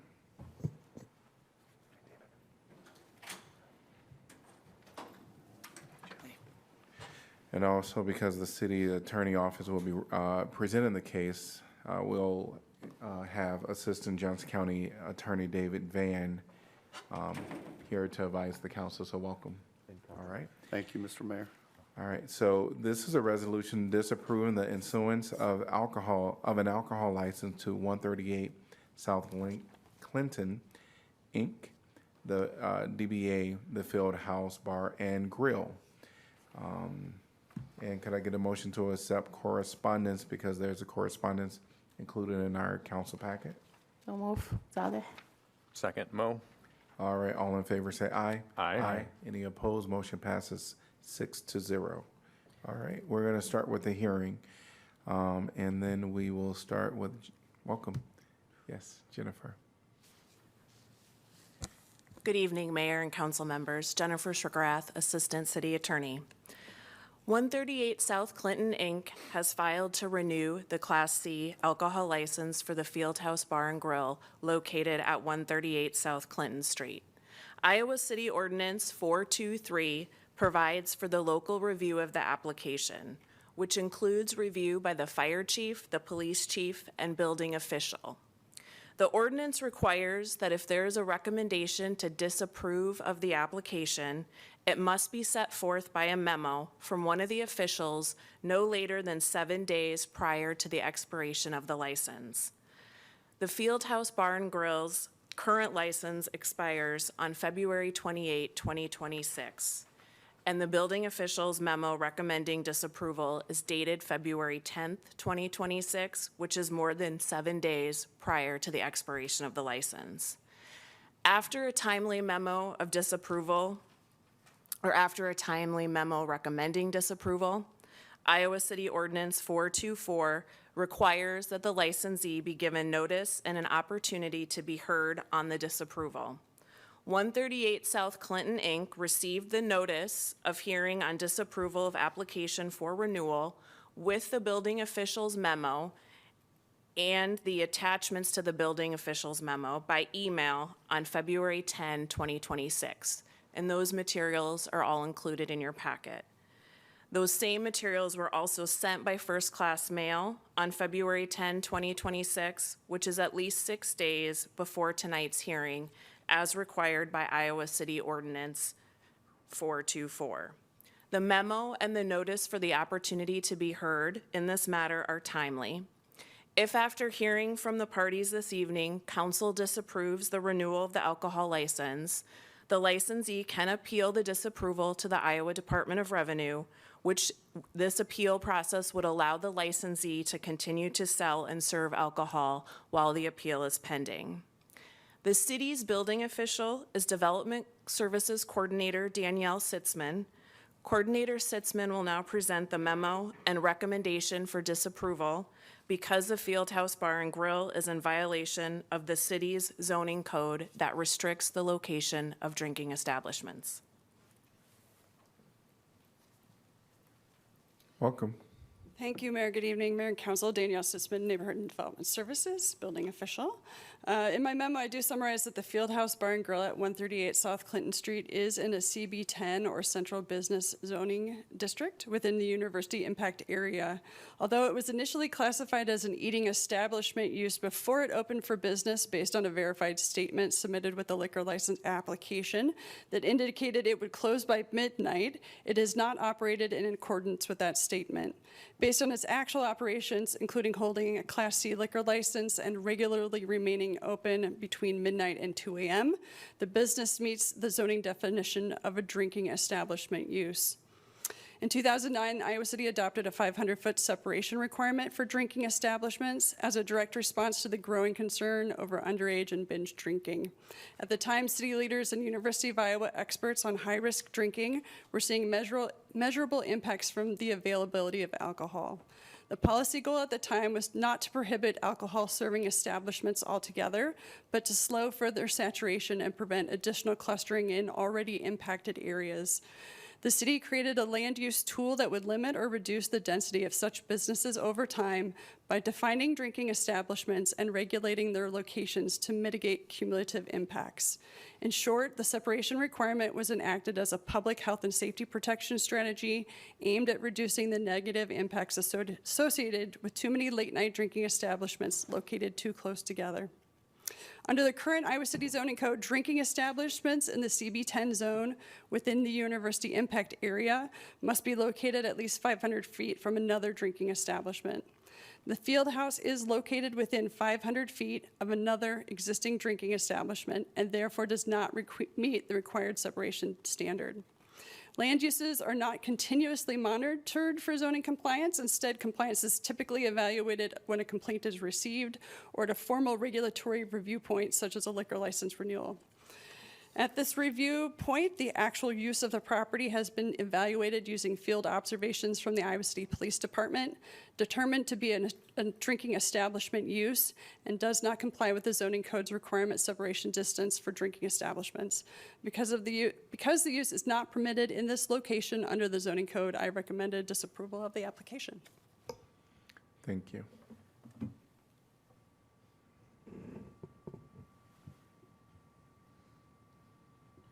All right. We're going to move on if there are no more comments. Okay, at this time, we're going to go to the licensee comments and presentation.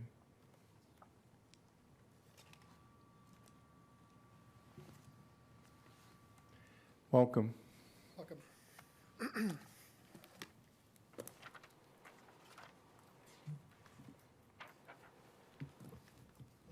Hello, my name is Tracy Barkalow. I'm one of the managing owners of the Fieldhouse Bar and Grill. I'd like to provide a packet, if I could, of information to the city council members. Sure. Could I get a motion to accept correspondence? So moved, Mo. Second, Whiteline. All in favor say aye. Aye. Any opposed? Motion passes 6-0. First, I'd like to thank you for your time tonight. I understand that you've received a recommendation from both city staff, city manager, and city attorney. But tonight, I respectfully ask you to exercise your independent judgment and consider the impact on your decision, not just for our business, but for the downtown businesses operating under the city code. This matter has followed a troubling pattern. You were first advised to suspend our liquor license by the city manager. You were then advised to unsuspend our liquor license by the city manager by a vote tonight. You were advised now to not renew our liquor license by the city manager. This all is a problem, considering you had advised to suspend us based on a code that wasn't even the provision in 2015, or was removed from the city code. The provision that they suspended our license was removed in 2015. That history alone warrants caution and independence from verification from being taken any further at this point. I ask that that you independently confirm whether section 14.4A, 4F, the ordinance that you're relying on tonight, if that's actually part of the city code still as well. I'm not sure if you've asked the city manager that. As far as city approval and restaurant classifications, we also want to address well, hold on a second. We're going to address the discussion at the last meeting regarding our menu and whether our establishment qualified as a restaurant. The Fieldhouse Bar and Grill went through a full city approval process to remodel our space. That included building plans, inspection, fire department review, staff review, and communications with the city manager and city attorney's office. We were approved to operate, and we continue to operate in the same manner that the approval had taken then as we do today. The city code does not give city staff or city council the authority to determine what food belongs on a menu I know several of you were concerned about the menu items on our restaurant at the last meeting. It does not require a percentage of food sales compared to alcohol sales. The only food-related requirement in the city code is that food must be offered at least 60% of the time the establishment is open. We offer food 100% of the time. Whether food is frozen, fresh, branded, or made in-house is not the legal standard under the code. Many restaurants in Iowa City serve frozen food through commercial distribution products or distributors like we do. That does not disqualify them from being a restaurant.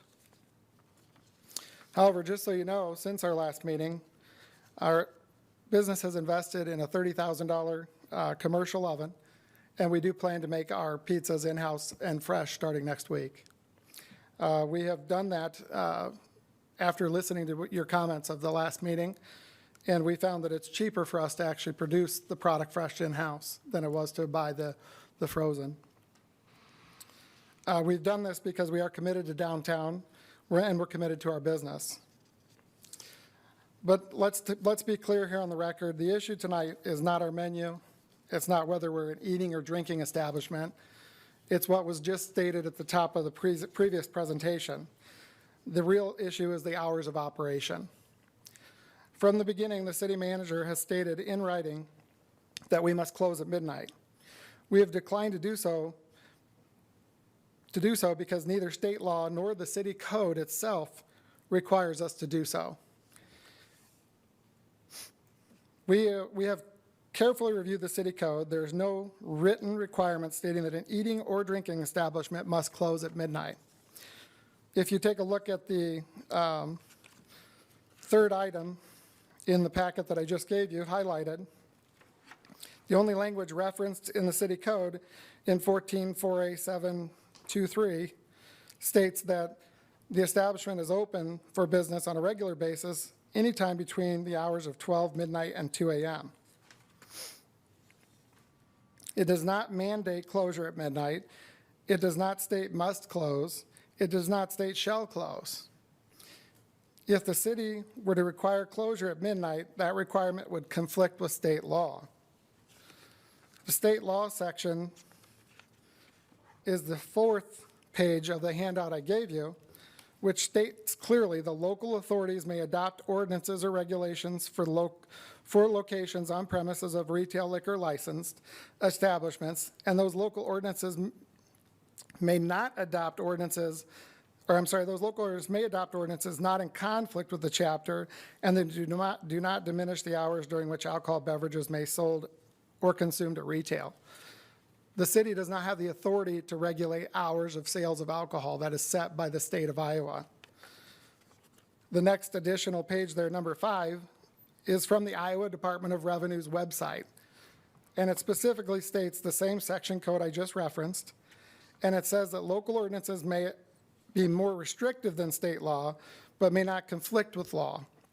For example, local authorities may not adopt ordinances changing the legal hours of sale. Hours of sale are specified by state law. State law trumps city ordinances. This information has been provided to the city manager, the city attorney, and the city council through communications and correspondence of emails. The 6th page spells out exactly what a preemption is and how that deals with state law versus city ordinances.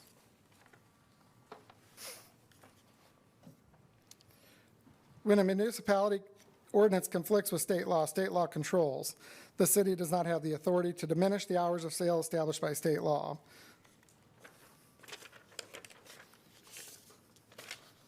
The matter is already scheduled. The biggest issue I see here is the matter is already scheduled next week for a trial before the Johnson County courts. The court will determine whether or not the field house has violated this section code, which is cited in your memo for the basis for the denial through tonight. The judicial process should be allowed to proceed before additional council action is taken. If you vote to not to renew our liquor license tonight, we will immediately apply for an appeal with the Iowa Department of Revenue, and we will continue to operate during the appeal process. So renewal will not close our business, but it will increase legal exposure for the city. If the court ultimately rules in favor in our favor, the city would have suspended, unsuspended, and failed to renew our license based on an ordinance interpretation in a way that conflicts with state law. I think you all would look very foolish in the press if that happens. For the reasons, I respectfully ask you to renew our liquor license tonight or defer the decision until the court actually decides the issue, because it's a legal matter. It's not one that should be interpreted by a city council. I would also point out that we have over 100 employees that you'd be affecting if you tried to shut us down. Thank you for your time and consideration. Thank you. Is there anyone else that will be coming to speak? Welcome. Good evening. How are you? My name is Richard Davidson. I'm an attorney for the renewal applicant. One thing that neither of the city witnesses mentioned in their presentation was Iowa Code Section 123.39, subsection 2. That section, which was quoted by Mr. Barkalow, clearly states local authorities may adopt ordinances or regulations for the location of the premises of retail alcohol licensed establishments. And local authorities may adopt ordinances not in conflict with this chapter and that do not diminish the hours during which alcoholic beverages may be sold or consumed at retail. I don't know what part of that the city's attorneys are missing, but it's perfectly clear to me that the city cannot artfully draft an ordinance that conflicts with state law. There is no difference between a retail alcohol licensed establishment being a restaurant or being a bar. It's the same license. The state of Iowa doesn't care. You can certainly regulate restaurants. You can say that food can't be served after 12 a.m., but you cannot regulate the hours that alcohol can be served. Can you imagine in this state if we had every city setting hours for the sale of alcoholic beverages? Every city would be different. You cannot do through the back door what the legislature has locked when the legislature has locked the front door. And that's exactly what's happened here. We have a legislature. The city is a creature of the state legislature. The state legislature has said that the service of alcoholic beverages can take place in Iowa at any time except between 2 a.m. and 6 a.m. Cities simply do not have the power to regulate that. All of the complaints that I heard here tonight from the city's witnesses were that this establishment was operating between the hours of 12 a.m. and 2 a.m. It is our contention that the city does not have the authority to regulate the service of alcoholic beverages during that period of time, and because of that, the city's is not within its rights to deny the renewal application for this establishment. So we would ask you to consider that carefully in reaching your decision. Thank you. Thank you. All right, we've heard from both. Are there questions from council at this time? Yeah. I had one question actually for Danielle. Just what was the original date of the zoning of the 500-foot rule? I think you mentioned it and it was just, it went in one ear and not the other.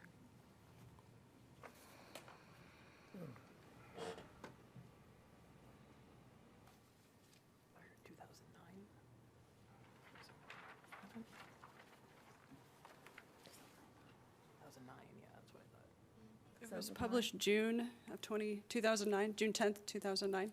Thank you. I have one more question for you too, Danielle. You said the original alcohol application stated that this would be a restaurant? The original verified statement that came in with the liquor license listed hours of operations that would have defined it as an eating establishment under our zoning code. Right. So our definition of eating establishment versus drinking establishment, then that license comes to us first or the state first? So there's some initial steps that are completed with. We'll have you go to the mic. Thank you so much. So there's some initial steps that are completed with the state, and then after an applicant has their DRAM shop insurance on file, then it comes to the local authority for review. And then we approve or disapprove, and then it goes to the state for their final review before they actually issue the license. And this, when the city reviewed it, it was listed as an eating establishment? Correct. Well, it was based on the information in the verified statement that's in your packet, Yeah. and that would have been the verified statement Got it. in January of 2024. Thank you for helping me put the timeline together. In the same application, do they have like the hour of operation when they apply for this?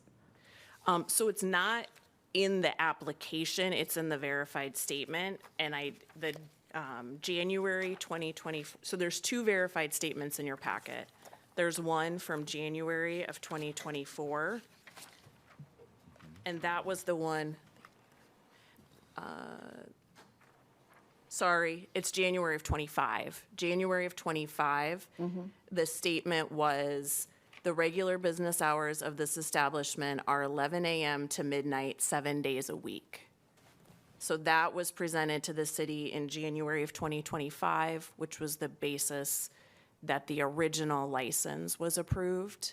And then if you, the field house actually didn't start operating until November 6th of 2025. Okay. So then the observations are from that time period, and then you will note that we did get an updated verified statement dated February 10th, 2026, that's in the packet as well. It does not list hours. It says restaurant business hours shall comply with Iowa Code Chapter 123. Permissible hours may vary depending on time of year. Okay, but now, as you stated earlier, the reason of like suspending or like disapproving this license because in their application, they said until midnight, right? Or because I want to also make sure where in the code of this, like where is the city code saying that like a restaurant like this or is supposed to end at 12 midnight? Do we have clear code in the city code about that? So the restaurant definition that we were talking about, that does not apply in this case. So that restaurant definition in 411 is not applicable to eating establishments and drinking establishments. So we're in the zoning code, which is in Chapter 14. And so what the verified statement is about is the 500-foot ordinance. And that's the ordinance that says you cannot have a new drinking establishment within 500 feet of already existing drinking establishments. And that is, as Coordinator Sitzman described, was to decrease the concentration of drinking establishments in that downtown CB10 area because of the negative externalities from overconsumption and underage drinking. Now, the way that so I think at the time, the council could have said, no more drinking establishments, no more alcohol, no more establishments with an alcohol license. That's not what happened. They kind of picked a middle ground and said, there can be additional establishments with an alcohol license, but they can't regularly be open between midnight and 2 a.m. And so the city's position is that the 500-foot ordinance is not preempted by the language in state code.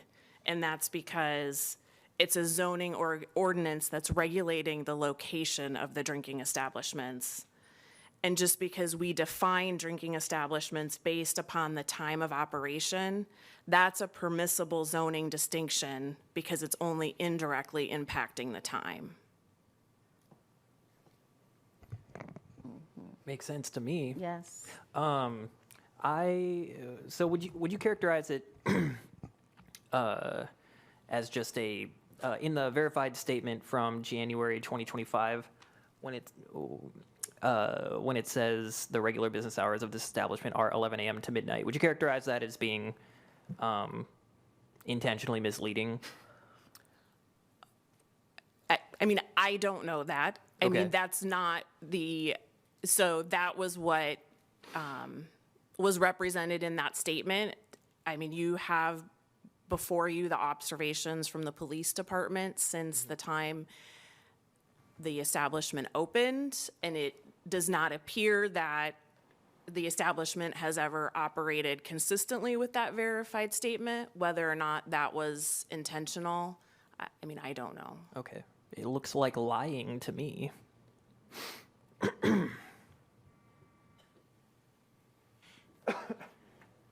Hearing no more questions for you, thank you. I did want to follow up on one sort of note from the applicant, and that would be just confirming that our zoning definition of drinking establishment we verified, which includes establishments that sell liquor between midnight and 2 a.m., that's still in our code. There hasn't been any strange codifier issue. I mean, that's... Yeah, so that the 500-foot ordinance And the definition of what a drinking Right, establishment was, is are still intact. was first enacted in 2009, applying citywide, and then I believe in 2013 there was a change to just apply it to like CB10 and riverfront crossings. But other than that, yes, it's still in the code. Yeah. I just want to ask you also, let me restate what you said earlier. You mean they fall within the 500 feet, that's why they are not getting the license for like drinking establishment. But because the same rule allow people to open until midnight, if they have like, if they are restaurants, they can still serve alcohol, but it have to be until midnight only. We have that clear on the code, right? So you can't, yes, so you can't have a drinking you can't have a new drinking establishment, or you can't expand a current drinking establishment if you're within 500 feet of another drinking establishment. Yes. But you could still have an alcohol license, provided that you weren't regularly open between midnight and 2 a.m. Okay, that's clear. And this is the opportunity for the council to ask anyone questions. So unless the council calls someone up for questions, just to be clear.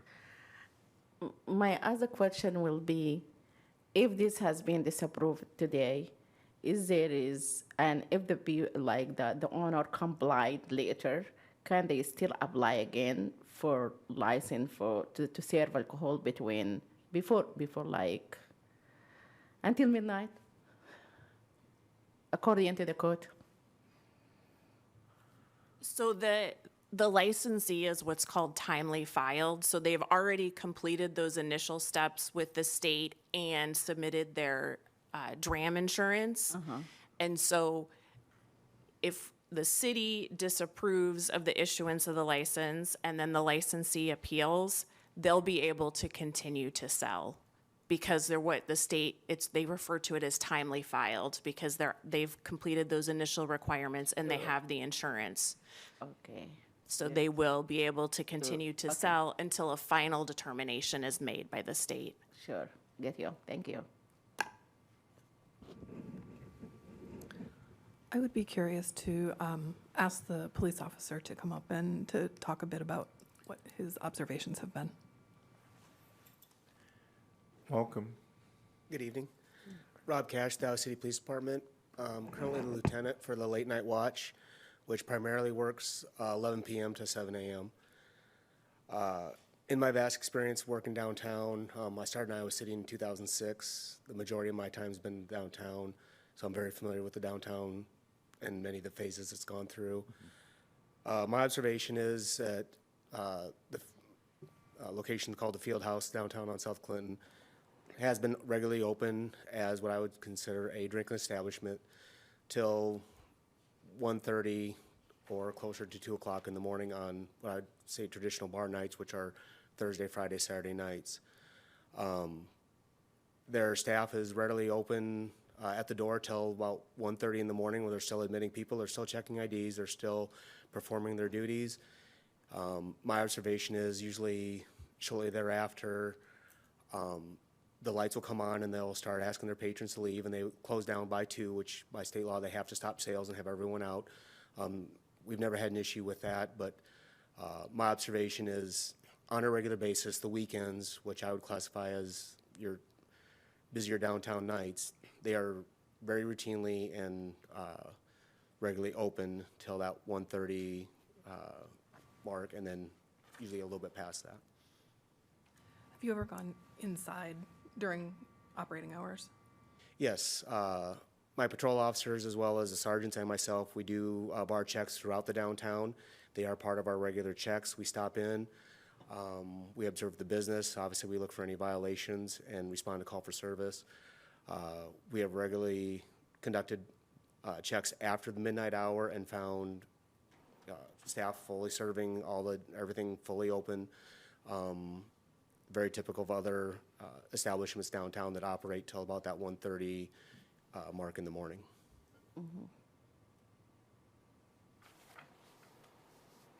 Other questions?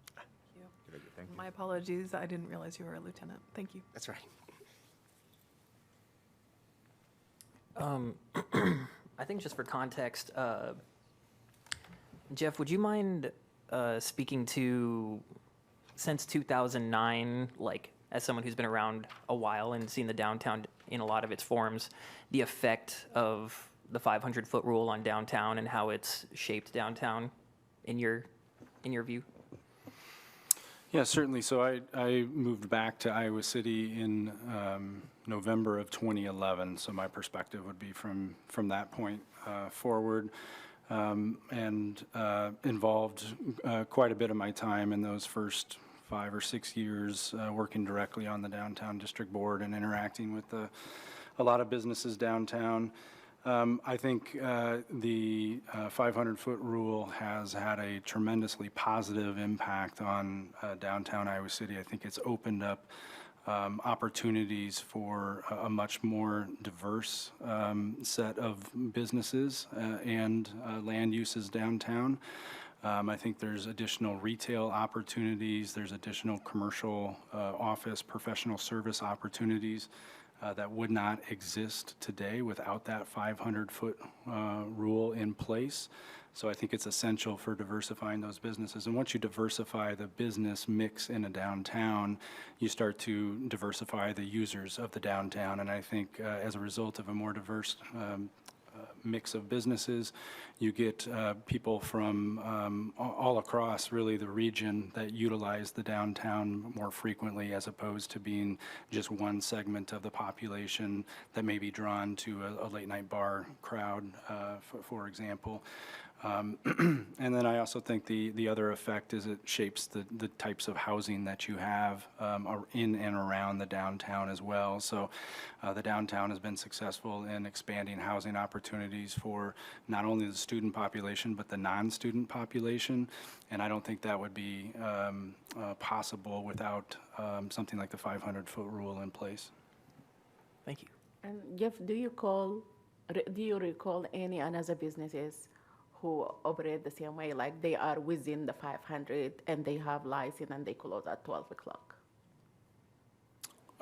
Yes, we have several new businesses have opened and thrived with liquor licenses that are eating establishments and close at midnight.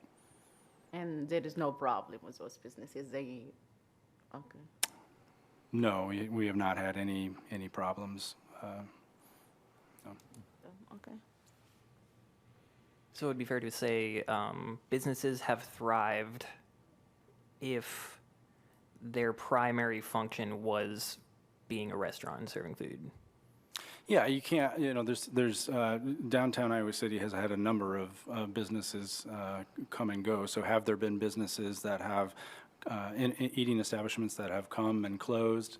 Yes, but there's also been eating establishments that have established and have been successful for years and continue to be successful as an eating establishment.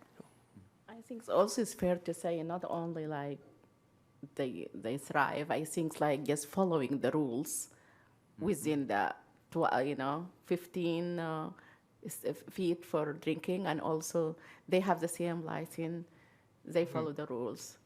And yeah, like if we compare them to like the business we're talking about, so. I want to, for council, are there any more questions at this time before we move to consider the resolution? This what? Can I get a motion to approve? Mr. Mayor, may I interrupt? The council covered a lot of ground with their questions, and I did see Mr. Barkalow was interested in speaking. I didn't know if the mayor and the council would entertain maybe closing comments before the final consideration. Sure. I think we Yeah. should give them a chance. Sure. Welcome. I'd like to address a few misguided items that were just spoken about. The verified statement that Oliver said was a misleading statement was not misleading, as it was not signed by me, and it was by the previous owners that we acquired the business from. I'd also like to point out the fact that the 500-foot rule is being utilized to circumvent state law. You cannot say that this is not about the hours of alcohol being sold when you all just said that those midnight license people, they're not happy about it. They just don't want to come up and deal with the consequences that I'm dealing with right now and the attacks that I'm coming from the staff and the nonstop nonsense. The fact is that you could have a restaurant downtown. It could be open 24 hours a day downtown. The only difference is that we have a liquor license, so therefore they're regulating our hours of sale of alcohol. It's that plain and simple. And it's illegal. The city is violating state law. We will appeal it, and we will be successful on appeal. And that is the biggest issue. You guys can do whatever you want tonight, and I guess we'll just see it in court next week. Have a good night. Thank you. Any other questions by council? No? Can I get a motion to consider the resolution? Close the public hearing first, I don't know. What? Close the public. Did you have a question? No, there is no. Oh, no. Yeah. Can I get a motion to approve the resolution? So moved. Moved by Mo, seconded by Alter, and council discussion. I understand that maybe there is state rules that saying that the city or cannot interfere wherever, and it have to be until they cannot agree on the hours and everything. But I think we already have an existing code that we created for the 500 rules, and also like we have code for even we did not terminate completely alcoholic for people within the 500. We said yes, they can still have a license to sell liquor, but it have to be until midnight. We have some other establishment that are doing the same thing, and I don't think it's fair for them. Maybe they don't like it, but the policies and rules is the rules, so we will have to follow. So we can. I think this is coming from a good intention, and it's working. And yeah, I just think, the state did not say anything about our 500 rules that we have existed here. So that means nobody challenges us, and I think it's valid, and we can continue following it. And I will be voting yes for this. To me, it's, I think, straightforward. We, in our code, using our zoning code, differentiate all kinds of different businesses. And we're saying there's a difference between gas stations, grocery stores, all of those things, including drinking establishments and restaurants. And our zoning, Iowa code allows us to separate businesses, and we're separating these businesses.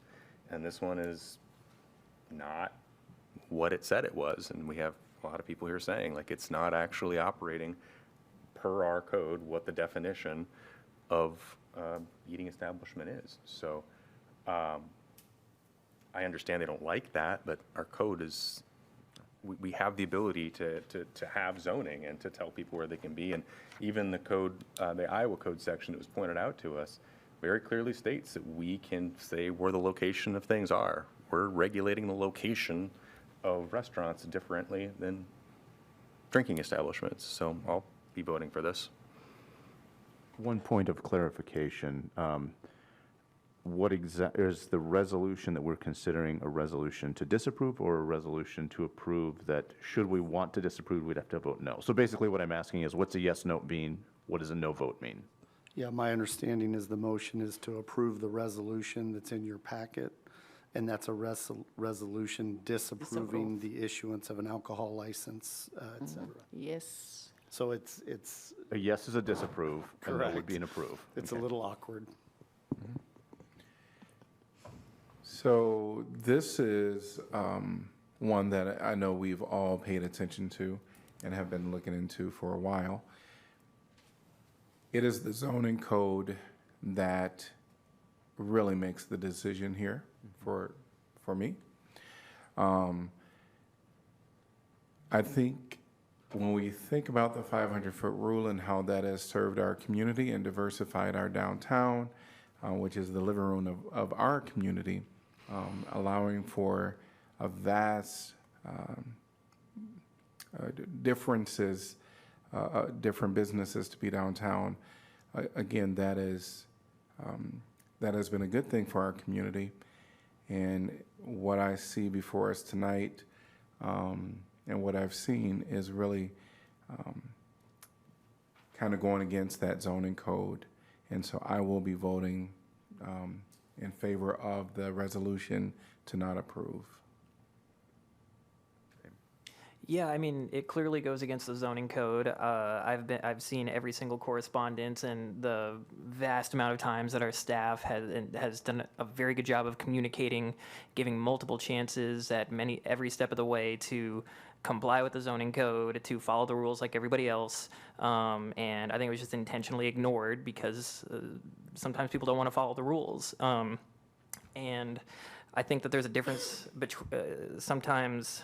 What gets me is just thinking about what is objectively, or in my opinion, I think I share the opinion of our city manager, and that the rule downtown has been so good for our community. Yeah, you could try it in court, but to what end other than trying to not follow the rules like everybody else and to, try to make money at the expense of our community. And I think that when we think about, the potential employees that are losing their jobs or could potentially have their jobs up, I think the blame goes on someone who's intentionally ignoring zoning code at every step of the way, who put these people in that position in the first place. So, yeah, it's my intention to vote for this.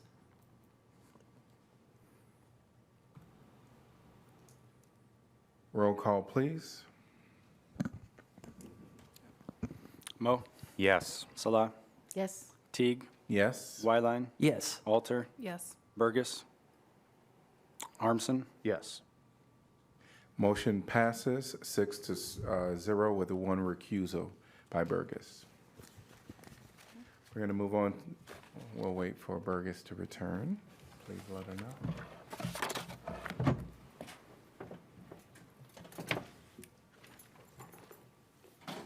Okay.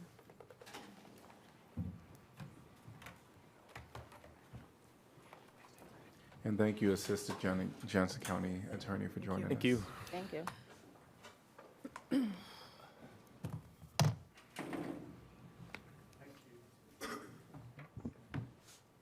you want me to wait for him? Oh, discontinue.